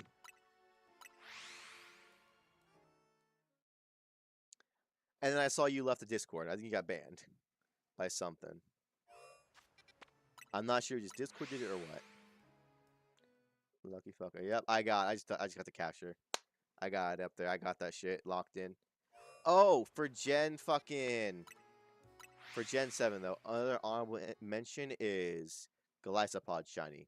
Golisopod is a very noticeable, very out there shiny, kind of like Klotzer. They're very nice. But Gen 8, got to give it to Galarian Rapidash. That is a very, very nice shiny. See, I let the group for certain fucker didn't cheat A1. Exactly. Good for you, dog. You can just come back in. This is your band, motherfucker. What do you do? His account got hacked. And it started spreading fucking a scam. But yeah, that's a good one to give it to Galarian Rapidash for fucking... For Gen 8. Gen 9, Paldea. That's a hard one. Paldea's got a lot of good shinies in it. I think the one that it's even though I don't have... actually, no. I was going to give it to Palafin Hero form. That's a very solid one. I'm leaning more towards... Oh, for Alola. Also, Palosand is a good one. Claude just gets cooked. That's all that happens to him. He goes to Steam Pot, and it looks beautiful. He looks beautiful in it. He looks beautiful steamed up. But yeah, Palosand cannot be insane on that fucking on Gen 7. Gen 9, Gen 8, Grimmsnow. Grimmsnow is nice. Not my type though. Not my type. Ooh, Obstagon though. On fucking Shiny. That's a good one too. I will stick to my guns with fucking... With Shiny Galarian Rapidash, because I was going for it, did not get it though. Oh yeah, Lucian Marini. That's a good tank. Fucking... Remember me. Hatterene has another good shiny too. Hatterene shiny is very nice. Oh, for Gen 3, with Melodic, honorable mention of fucking Gardevoir. Gardevoir's up there too with Melodic. Gen 9 though. I gotta give it Obstagoon. I gotta give Gen 9's best shiny. Oh, if that Alpha Gardevoir was fucking shiny, it would have fucking blown everything everywhere. But fucking Gen 9's best shiny.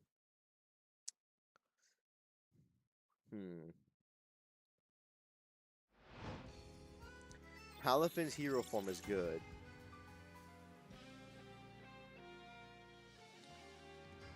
Fucking Iron Valiant is good. Roaring Moon is good. Oh yeah, Mega Gardevoir is beautiful. All of those things are beautiful for Gen 9.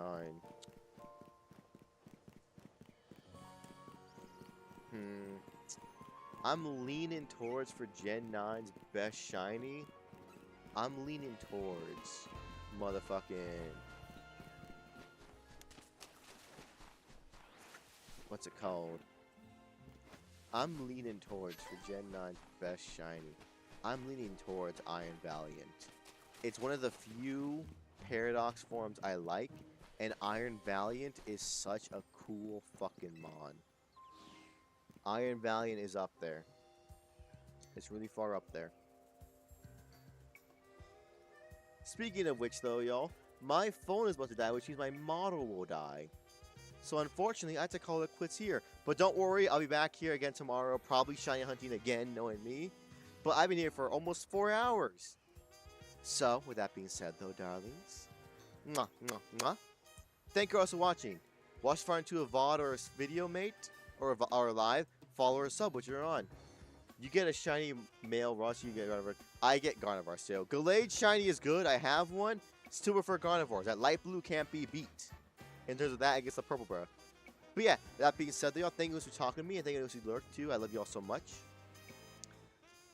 Of course, that being said, though, mwah, mwah, mwah, mwah, mwah. Sleep well, have a wonderful night. I'll see you all here tomorrow for hopefully longer. Hopefully. And of course, peace, y'all.